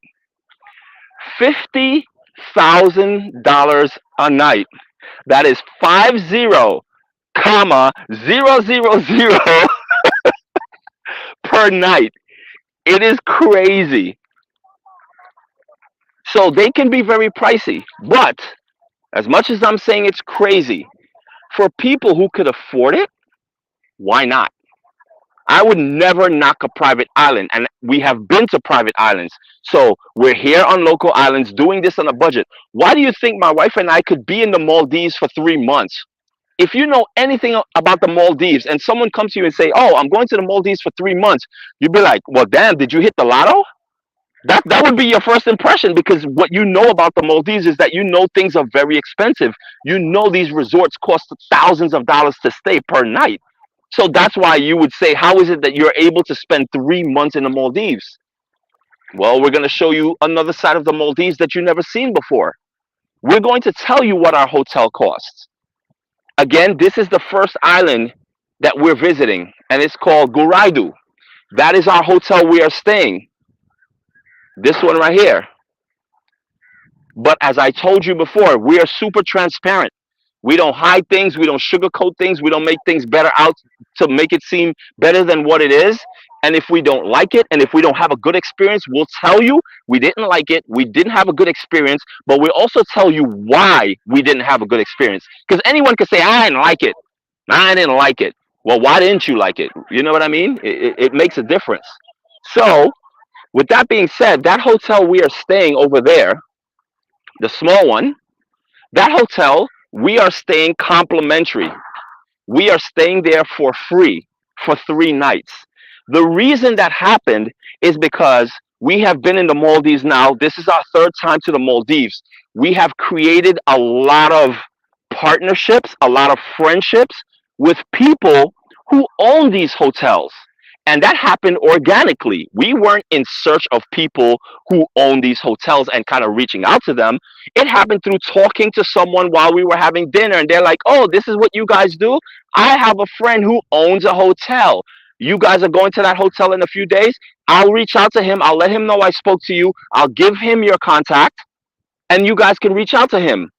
We reach out to him. We say, "Hey, we're coming to your island in 3 days. Blah blah blah blah blah." He's like, "Sure, I would love to have you at my hotel." And that's what it is. That's how these things happen organically. But if we are staying in a hotel and it is for free, we let you know we're staying at this hotel or at this guest house or whatever it is, and it's for free. Now, when we're paying for it, we're going to tell you, look at the hotel we're staying, and this is how much we're paying for it. But look at what you get for what you pay for. So we take you on a room tour. We show you what our room looks like, and we show you what it is that you get for what you pay for. The proof is in the pudding. Sometimes we tell people how dirt cheap it is. We had this guy in on our live stream yesterday when we were live streaming in the evening, and he was kind of like he was not having it. He's like, the first comment he said is like, "Oh, this is all a scam. You guys are a scam. The Maldives is super expensive. There's nothing cheap about the Maldives. Why are you guys trying to scam people?" So normally, like, we have a moderator in our live stream, and normally, someone like that would get blocked. But I told him, hold on. I said, let me explain myself and let me explain the position we're coming from. And then a lot of people in the live streams that have followed us for a long time and seen us do many islands and showed room tours and everything, they understand it. They get it. They know how much the Maldives cost, and they know how inexpensive the Maldives can be. So then they jumped on them and they're like, "Wait, what are you talking about? Why don't you just leave this? Because you don't know what you're talking about. These people are blah." And I was like trying to calm everybody down. I'm like, "Let me explain something to you." And I addressed the person personally. I said, "You might not just be educated enough to understand, and you haven't been in our live stream long enough to know that we tell you prices when we go to restaurants to eat. We play these games where we're like, hey, what do you think this plate of tuna with rice would cost?" And we show you what it looks like, and you guys guess. And it's like a fun game we all do on this page. And then we tell you what the price is. And then we show you the menu just to let you see the numbers. Like, we won't lie. We have no reason to lie. We have no reason to inflate things or make things out better than what it is. What you see is what you get. And I need you guys to understand that. If I don't know something, you guys see, you ask me questions, I'll say, "You know what, that's a really good question, but I don't know the answer." And what do? I try to source the answer. So I'll stop, I'll talk to a local, I'll say, "Hey, I have a question for you. How do you get mail to this island? Is there a post office on this island? Is it this? Is it that?" And you guys get the answer straight from the horse's mouth. And the reason we're so transparent is because we want you to experience this. We want you to understand that you can have this place on your bucket list for places to be. And I don't even call it a bucket list, because normally bucket lists, sometimes things are expensive, but it's a place where you need to go and it's affordable. And you need to understand that it's affordable. And it's not what you see when you Google the Maldives, because what you will see are all the beachfront villas. You will see the overwater bungalows. You'll see the seaplanes. You will see all of that. And then when you look at that, you're like, "Oh, yeah, that's out of my range. That's one place I won't visit. It's beautiful. I would love to do it, but I just can't afford it." So that's what we're doing here. And that's the message you will always hear me preach, is that the Maldives is way more affordable than what you think or what you know. And you're going to see it through our eyes, because we're going to show you. Now, the Maldivian currency is called a rupiah. It's the Maldivian rupiah. There is $1,000 bill, my friends, that is absolutely beautiful. It is a beautiful currency. It is a $1,000 bill. It is hard to source Many people that do know about that bill want that bill. Even people who have restaurants here. I was talking to the guy that I was talking to earlier that owns the shop with that takes you on excursions on the second floor. We were talking about it last night. I said, "Listen, would you happen to have any $1,000 bill?" He said, "No." He's like, "They're so hard to find, and only a few people have them." He told me a story. He told me a story of a Asian guy that came here, and he happened to get his hands on the $1,000 bill. And when he came to this island, I think he did an excursion with the guy I was talking to about right now, but he didn't have enough cash. But he had the $1,000 bill. So the guy's like, "Well, why don't you just give me the $1,000 bill?" He's like, "No, my friend." He's like, "I'm not giving you this $1,000 bill."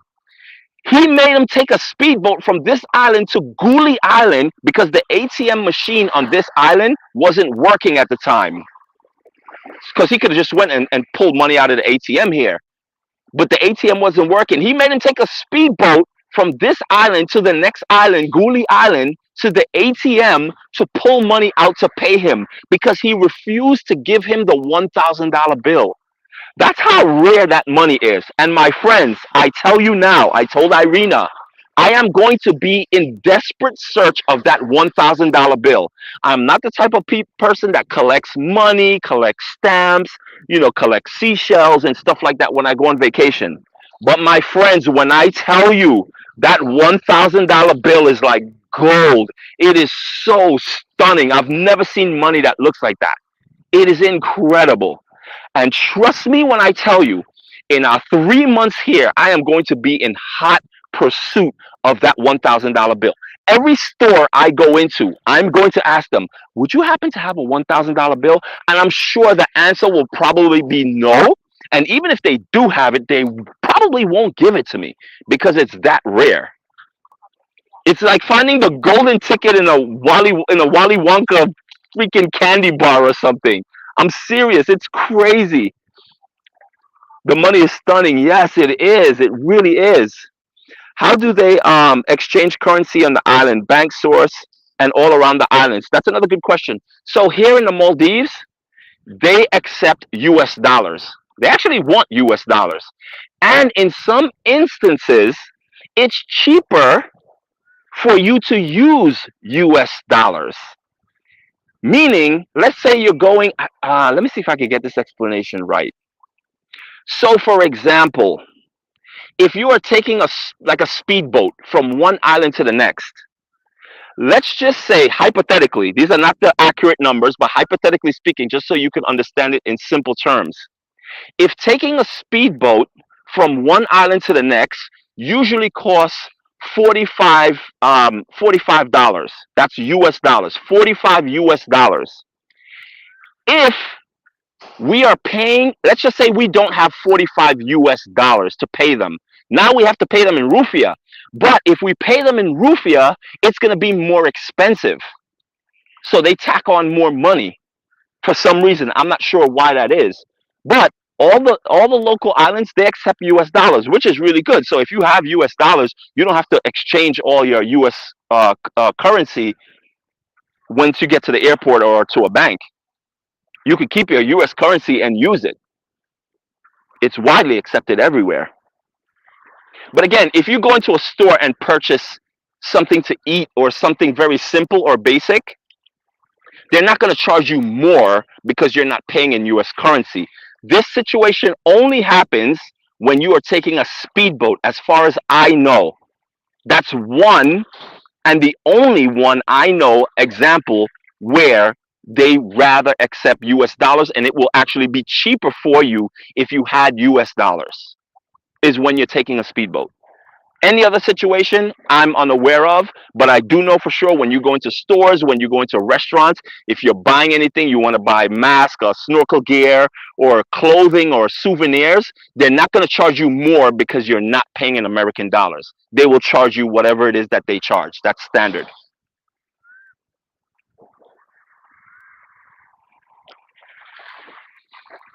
So yeah, I mean that's pretty much it in a nutshell.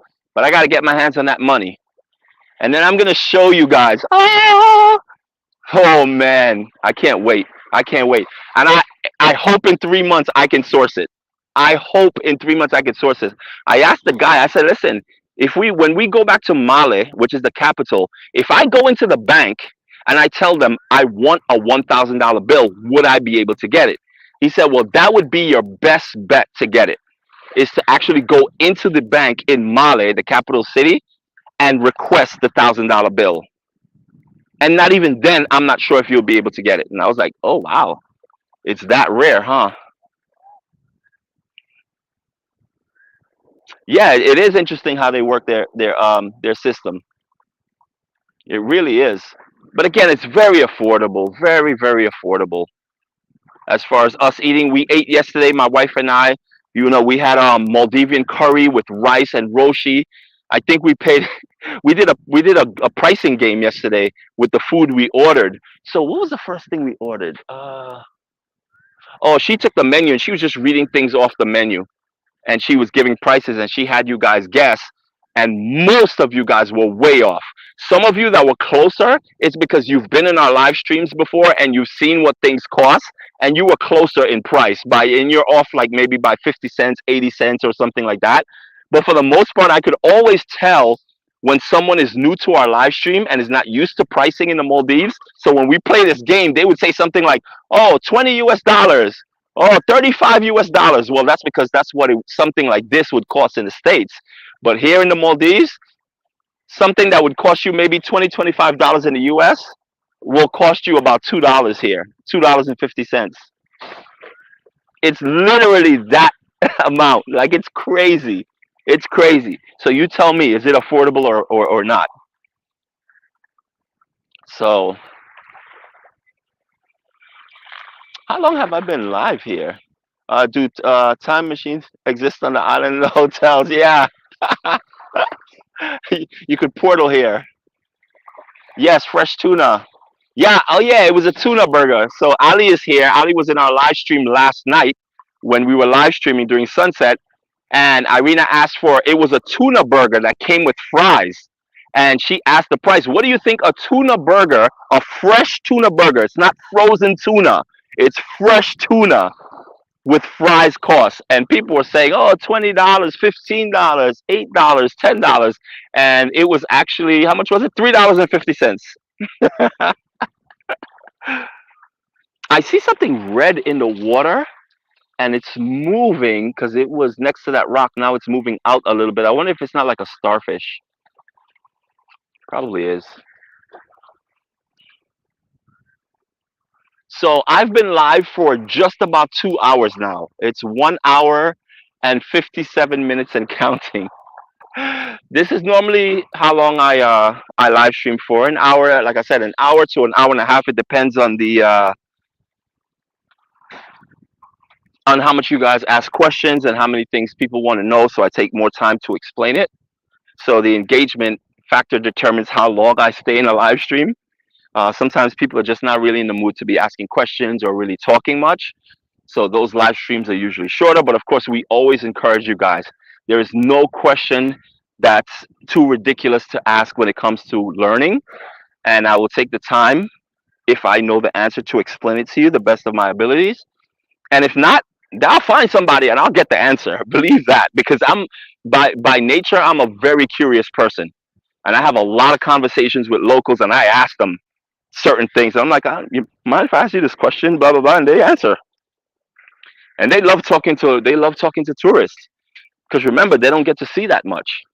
So when tourists do come to their island, they love it. You're so welcome, Selena. Absolutely. What time is it here? Right now it is 8:12 a.m.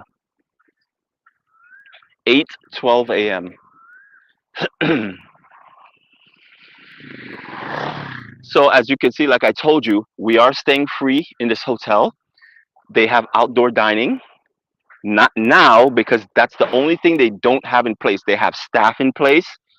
All the rooms are immaculate. We took you on a room tour. If you want to see what the room tours look like, on our YouTube channel, Living the Globe, we took you on a walking tour when we went live. You have to click the live tab when you go to our YouTube page, because that's this video right now. When I end it, it's going to go to the live page. It's not going to go into the regular feed of videos that I upload.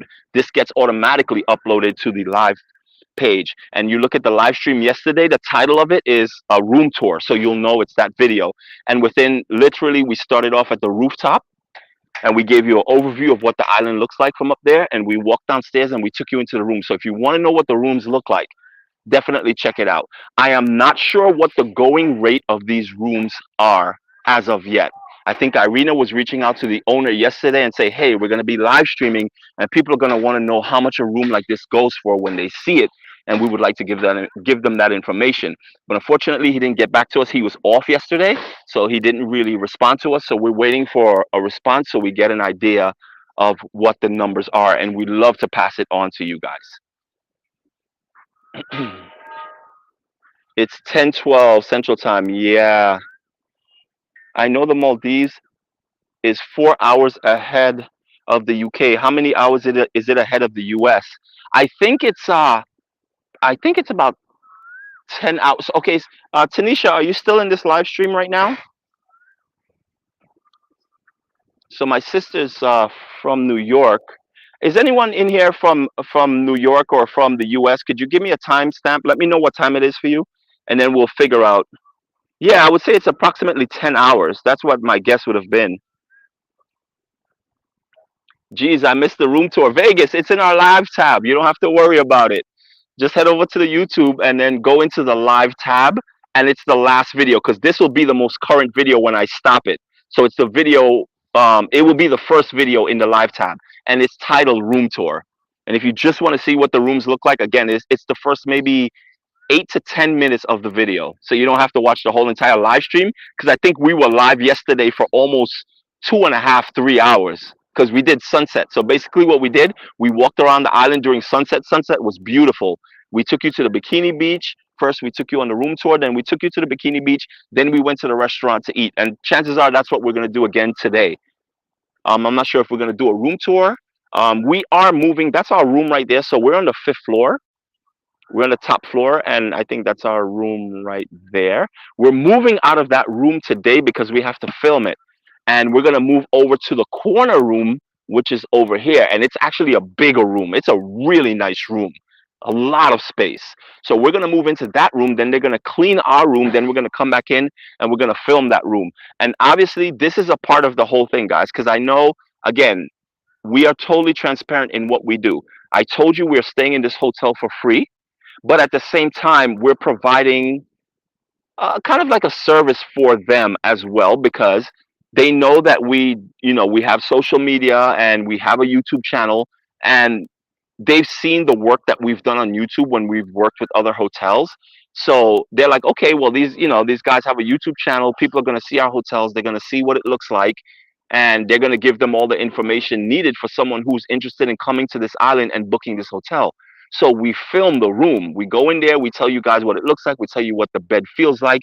We tell you what the Wi-Fi speed is and all that. So you guys will have all the information to make a accurate decision on whether a hotel like this would be good enough for you if you came to this island. So again, even though I tell you we are staying here for free, we still are, but this is what we love to do and this is what we do. So it aligns perfectly with what is it that we do. And again, it really helps us out a lot also because we're not spending money on accommodation. Obviously, we travel full time, and most of our travel, I would say about 98% of our travels come out of our pockets. No one is paying for this for us. No one is sponsoring us. We don't have any sponsors. We're doing this because we love to do it. But at the same time, as two adults, we have to make money. So what we have done is we are creating, and when I tell you that we're here for 3 months, we're not, you don't see us, when have you ever see us laying on the beach in any of our videos? Because we're working most of the time. So we don't even really have time to enjoy the island to that extent. And not necessarily we feel we're missing out on anything because we're working and we love to work. We're at the age where we still got it in us where we love to work, right? But at the same time, to travel full time and to sustain what we're doing, we have to generate income. So we've created a travel guide for the Maldives.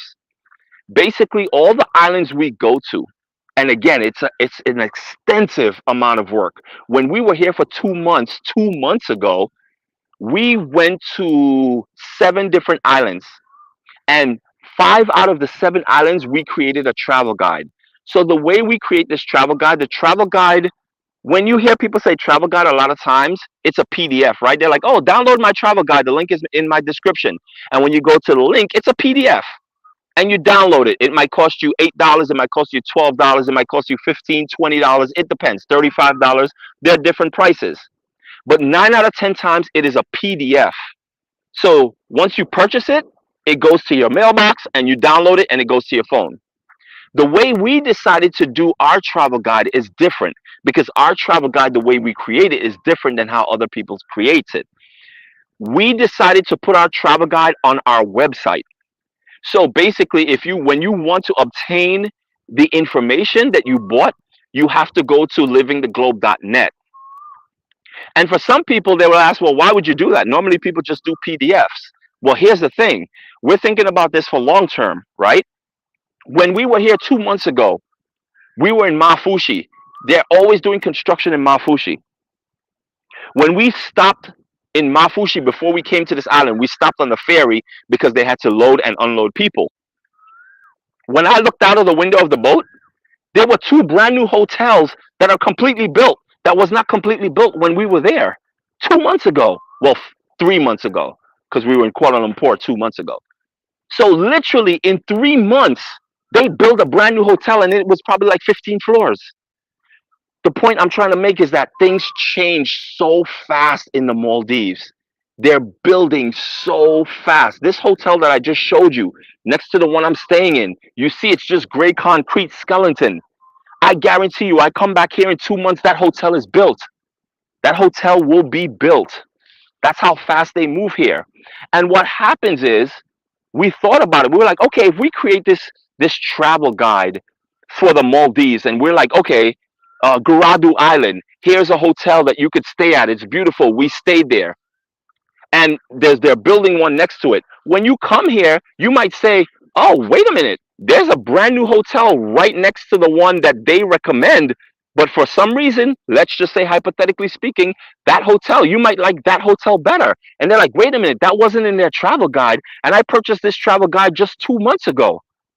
Now it's outdated. You have an outdated guide. So what we decide to do is have it live on our website. This way we can always control it and we can always upload new information. So now when this new hotel comes about, we already know it's being built. So now we can look forward to when it opens. We can reach out to them and say, "Hey, we were in on Guraidhoo Island just 2 months ago. I noticed your hotel is open. We need some information for it because we have a travel guide, and they will give us all the information we need." Now, the only difference will be when we do our travel guide, we walk you through the rooms types. So let's just say this hotel has 3 room types. We walk you through every single room type and we show you what it looks like. Does it have a family room? Well, this one doesn't have a family room, but it has what's called I forgot the name of it now. I forgot how they call it, but it's a big room. It's the room we're moving into today, and it's massive. It's a corner room, and you could literally fit a rollout bed in it and actually like a twin bed in it. So you could actually have 2 kids and the family in that room. So that's important for us because we understand that some people have families and they want to make sure, all right, well, I really love this hotel they were in, but they didn't tell me if they had a family room. And then you still have to make the decision of calling and trying to source that information. So we try to give you all the information possible. We tell you the Wi-Fi speed. When we check into these hotels, we jump on the Wi-Fi and we test the speed and we tell you what is the upload speed, what is the download speed. Again, we do that because we know people travel and they do work as well as they travel. That's that's what COVID gave to us, and it's actually a gift because it allows us to travel and work remotely. But you need to get work done, so you need to make sure the Wi-Fi is good enough. I mention it all the time. If you When you go to booking.com or you go to Agoda or you go to Google to book your hotels, when you look at the hotel you're going to book, it says it comes with Wi-Fi. You're like, okay, the hotel has Wi-Fi. But when you get to the hotel and you try to log in your room, you realize, man, the Wi-Fi here is super slow. They have Wi-Fi, but they don't tell you the speed. The speed is what matters. And if it's slow, you can't get work done. Now you have to source a cafe on the island, or you have to go down to the lobby where maybe the signal is stronger. So we take into account all of this. All of this we take into account. So every island we have been on, we have a travel guide for Todu Island, Guli Island, Mafushi Island, Razdu. No, I don't think we have one for Razdu. We have one for Digura. So right now we have four travel guide plus a like a general travel guide about the Maldives itself and how to get around and how to do speedboat. And again, this is a budget guide. This is how you can travel at the lowest rates possible. Not only that, because we've created relationships with these owners of these hotels, for example, this one right here, we tell them, hey, let's track how many people are actually coming to your hotel through us, because these are analytics that we want to know as well. But how do we do that? We say, listen, we have a group of loyal people who follow us. They follow our travels. We go live. We show them everything, and we're super transparent. What can you do for our viewers? Again, we're not getting nothing out of this. We're not getting paid. We're just staying at this location, broadcasting it to you, telling you how much it costs, and that's it. So what we did was, when we created this travel guide, we tell them, we say, hey, listen, what can you do for our viewers, the people who come from us? Can you give us a discount? Most of the times they give us 25% off, they give us 20% off, or they give us a money value off. Or they might say, okay, the people who come from you, we're going to give them a free excursion. We're going to take them out on the boat to go see dolphins and swim with mantas and all that stuff. That's what we're going to do for you. That, for us, that means the world, because now we're bringing value to you. And that's what it comes down to at the end of the day. We want to give you value. That's why when I'm here on my live streams, I'm just not walking around and just be like, oh yeah, it's a nice day today, yeah, how you guys doing? It's not that. I try to give you guys so much information, because information is power.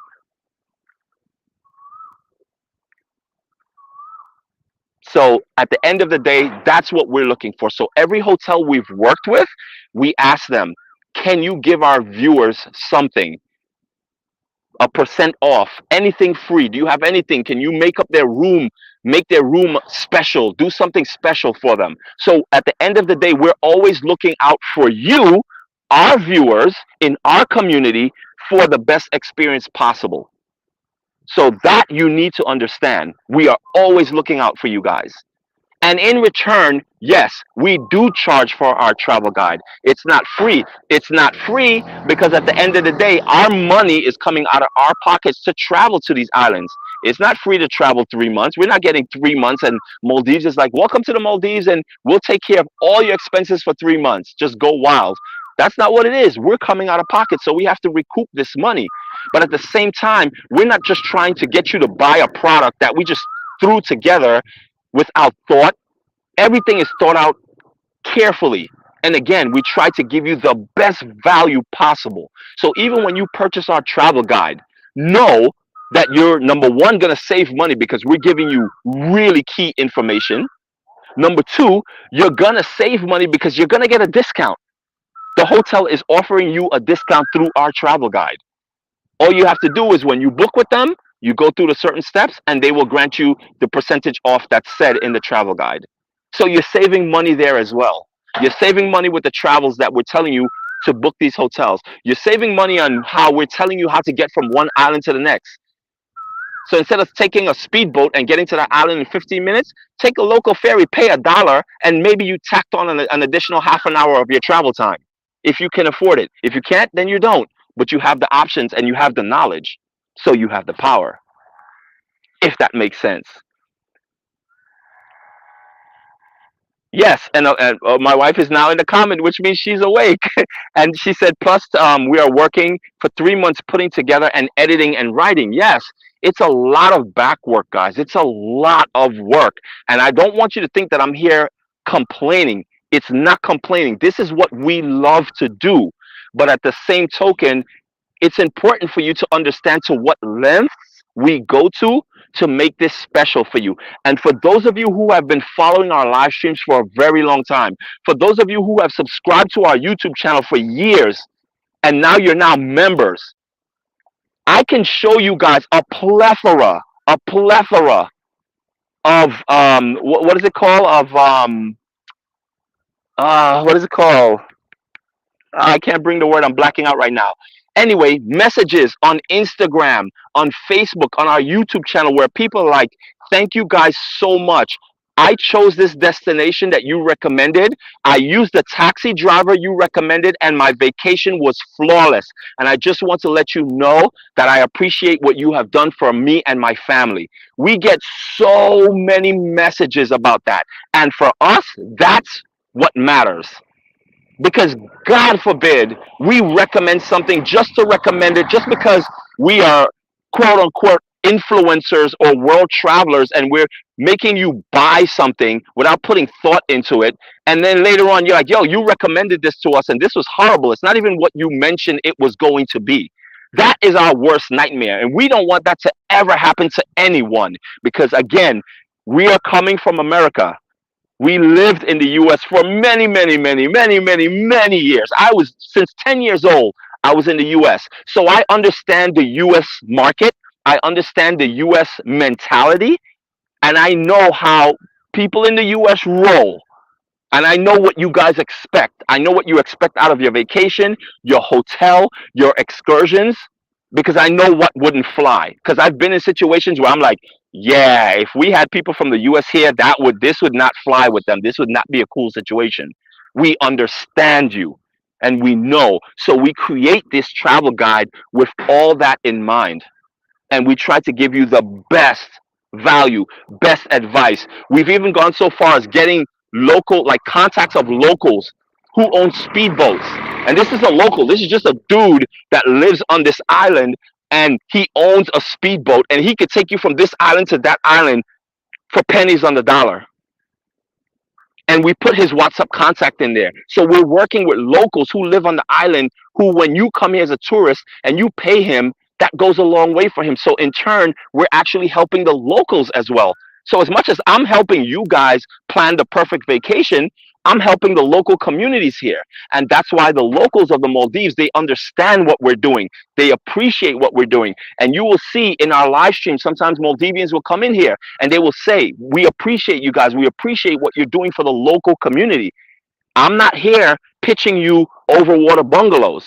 I'm here pitching you local lifestyle. Because for a lot of travelers, you want local. You want to understand the culture of where you are. For a lot of people that travel, culture means everything to them. I want to eat at a local restaurant over there.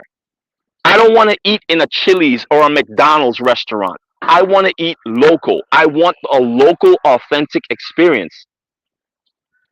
And that's important for a lot of people. For some people, that doesn't work. That's fine if that doesn't work for you. You could do your overwater bungalow and have an amazing time. You can have an amazing time, but I don't need to sell that. That's being sold. Everywhere you turn, you will see this. This, on the other hand, this is what most of you don't know exists. And that's where we're focusing on. So for the next 3 months, my friend, we are going to be taking you on an amazing journey to over 30 islands. And we're going to show you what each island looks like. And you guys will be able to see for yourself. If you follow us, you will be able to have conversation where you could be like, oh, wow, I remember when you were on this island. It looks so different than the island that you're on now, because you're going to be able to recognize the differences and see things the way we see it without even necessarily knowing this place even existed. And that's knowledge. Again, you're gaining knowledge. So at one point in your life, when you're ready to pull that trigger and you'll be like, you know what, I remember when I was seeing live streams of the Maldives. I'm ready to go to the Maldives. I now know 100% certainly that I could afford the Maldives. It's just a matter of time when I pull the trigger to come here. You will know 100% it's within your budget. It's affordable. It's not what I thought it was. Let me go back uh,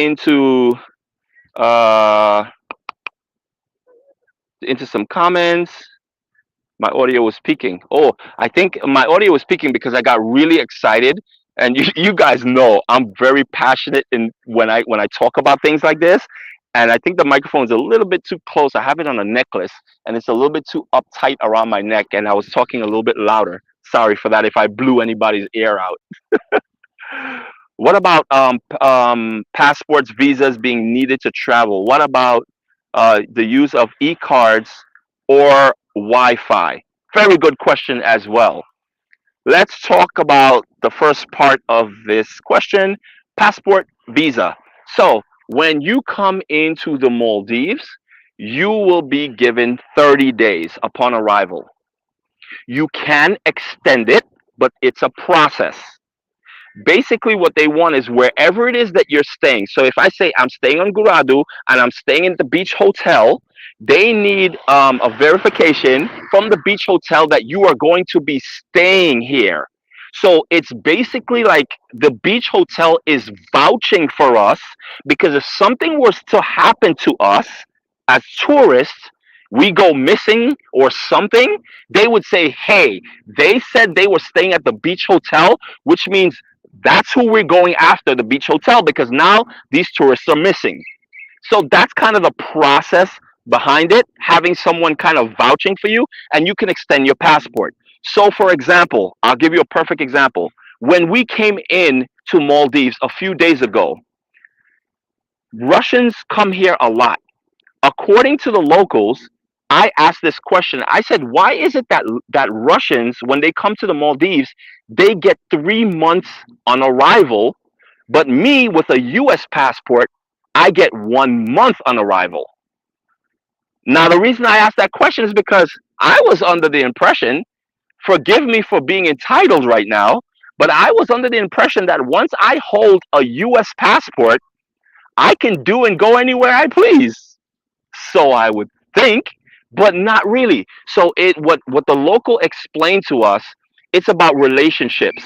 So when Maldivians go to Russia, Russia gives them 3 months on their passports, visas. Because when Maldivians go to Russia, they Russian give them 3 months. Well, they're like, okay, well, when Russians come to my country, the Maldives, we'll also give them 3 months because you guys are kind enough to give us 3 months. We'll give your people 3 months when you come to our country. So it's kind of like, one hand wash the other, both hand wash the face.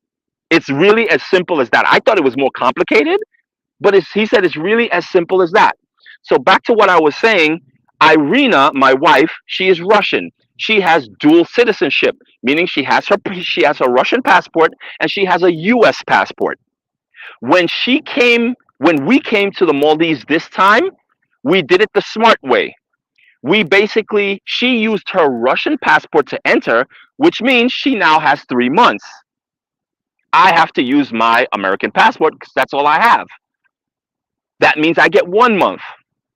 But what that means moving forward is that now we only have to renew the visa twice for me, not for her.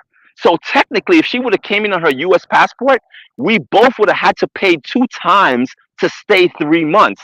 But now we're cutting the cost because she's here for 3 months. She's good to go. She don't have to spend another dime on visas renewals.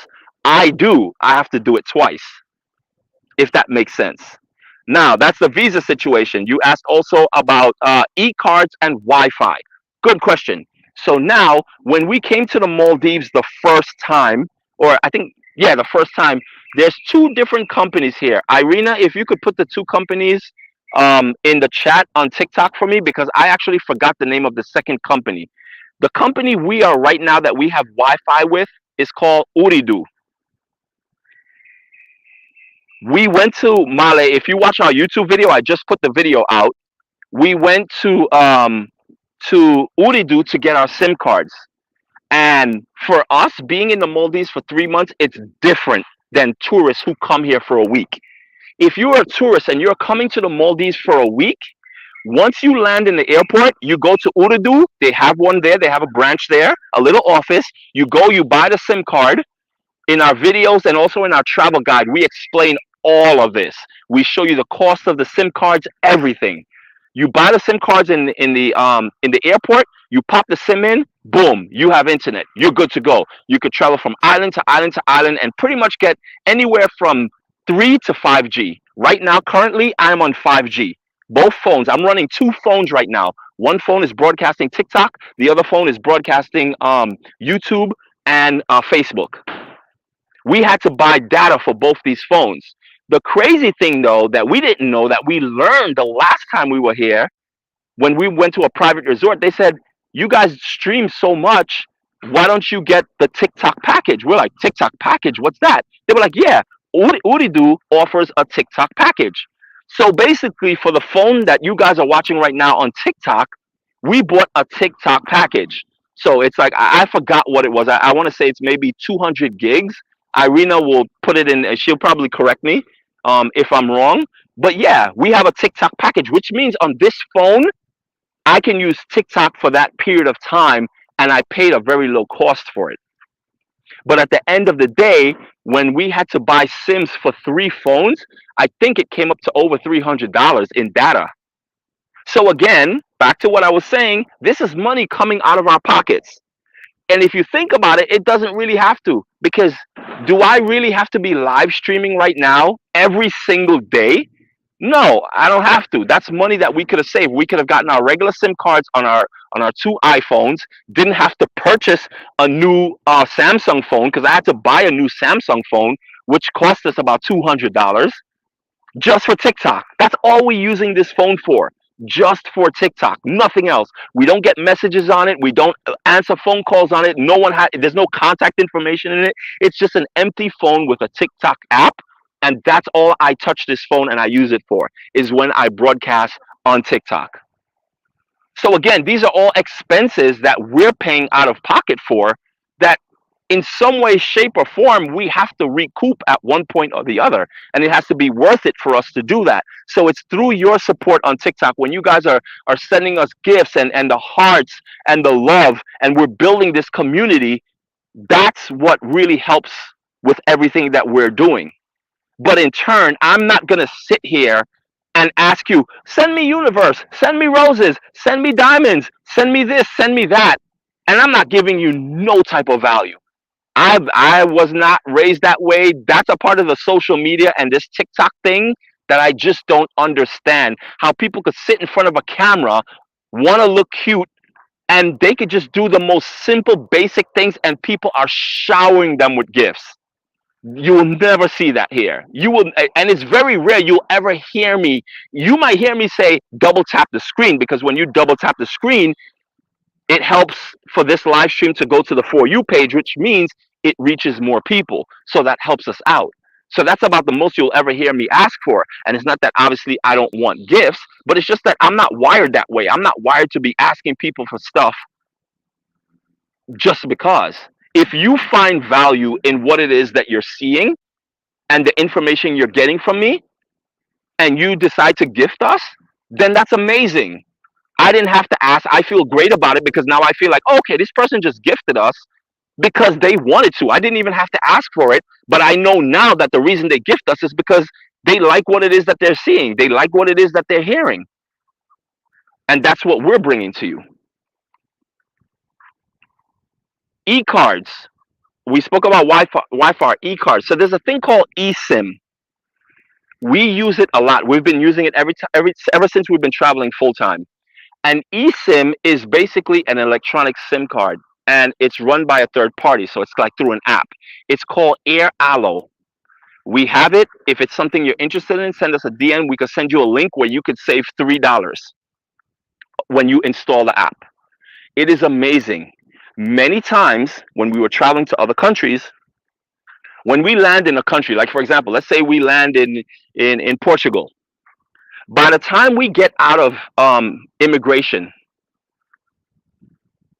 Irina already has internet on her phone. She didn't have to stop and find out if she could get internet on the phone. She didn't have to use any type of resources to try to figure out, hey, I wonder if it's cool to buy a SIM card from the airport. Because a lot of times people say, yo, don't buy your SIM cards in the airport. It's way more expensive. Go to a local store and get it there. So you don't have to source it. Basically, this app has all the countries. and you could purchase your SIM card right in the app. The only thing is that when you get to an airport, you have to log into the Wi-Fi of the airport. Once you log in Wi-Fi of the airport, then you can start purchasing the SIM card that you need based on what your use is. And the rates are very much comparable. So that's a great way to have internet as soon as you land somewhere. You get the Wi-Fi, boom. By the time you get out that airport, you can now call a taxi if they have like Grab service, or if they have Uber, if they have Lyft. You can now contact a cab, get a cab that way instead of taking a taxi from the island that they try to pull a hokey doke on you and try to charge you more as a tourist because you want to use a regular taxi and you have to negotiate prices. No one wants to do that. Those days are over. Not unless you're in a country where there is no Uber, there is no Grab, there's no Lyft, there's no type of place where you can get taxi service through an app. So if you guys are interested in Airalo, definitely let us know. You could always go to the App Store and download it on your own if you want. But if you let us know, we'll send you a special link where you will get $3 off. So when you purchase a SIM card, you get $3 off automatically.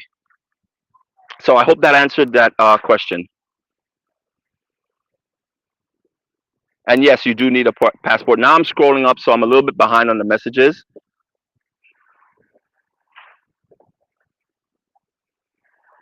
Thank you so much. Thank you. Thank you. Yes, those are the Marie said it. Those are the two names of the SIM card company. But we had the other one, and it didn't do justice for us. For some reason, when we went to other islands, we were having connection issues. Uridu so far has been golden for us. You'll see us. We'll be in the middle of the ocean. We'll go on a fishing trip, on a nightly fishing trip, and we will be in the middle of the ocean night fishing, and we will live stream and bring that to you and show you what that's like. So we have really good connection.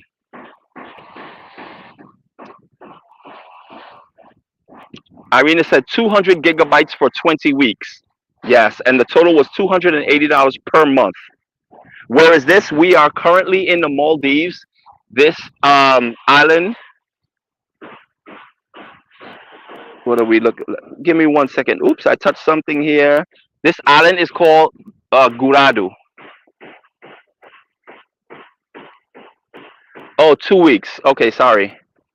You see, that's why. That's why when I live stream by myself, when it comes to numbers, guys, I'll be the first one to tell you my numbers be off sometimes. My wife is always here. She's always the one that, no, it's actually this. She's really good with the numbers. And I think I just pinned that comment. So yeah, all right. I've been live streaming now for the past 2 hours and a half. I thought I was going to end this live stream at the 2 hour mark when it was 1 hour and 52 minutes, but here I am still rambling. I hope you guys enjoyed this live stream. I hope I gave you guys enough information. I have so much more to tell you, so much more to show you. I'm going to close this live stream out now. Wow, there are people all the way out there standing up, fishing. How did they? I think they just walked out there. I think it's that shallow. You can walk all the way out there. That's incredible.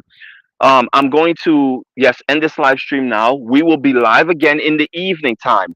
Keep in mind, guys, if it is raining at any point while we're here, we still will carry out our live stream. It'll be more of a talking head between my wife and I. We'll be sitting down and you'll be seeing us, and we'll be in one location and we'll just be talking to you, and we're coming live because we always try to come live at least twice a day. And in the morning time, like now, when I'm live streaming with you guys by myself, if it is raining, then what we will do is I will save the live stream for the evening time when my wife is awake, and there will not be a morning stream. So whenever you don't see that we're streaming at this time in the morning, it's one of two things. One, it is pouring rain outside and I can't walk you around because I love walking. So I like to walk and talk and show you guys different things. And if I'm not able to do that, I'd rather not live stream. But when I'm here when my wife wakes up and it's evening time and we live stream, then we live stream together. and you will always see that live stream. So then that would technically be morning time for you guys, and it'll probably be more around 7, 8 o'clock in the morning for you guys. That's when we live stream. That's when it's sunset for us. That's when it's evening time for us. So that's when the live stream. So I hope you guys understand that. Thank you guys so much. All right, guys. Again, thank you so much. I will see you guys later this evening, which would be what, morning for you guys, I guess. Yeah, so I'll see you guys later on today, I should say. Have a beautiful morning, early afternoon. Hope to see you dinner time. Yay, definitely. Hope to see you guys. See you guys in the next one. And don't forget to head over, you guys from TikTok, head over to our YouTube channel, subscribe, take a look at our videos, check out the live stream from yesterday where we show you the beautiful rooms of this hotel. You definitely want to see what this room looks like. It's absolutely beautiful. All right, see you guys in the next one. Bye. Love you.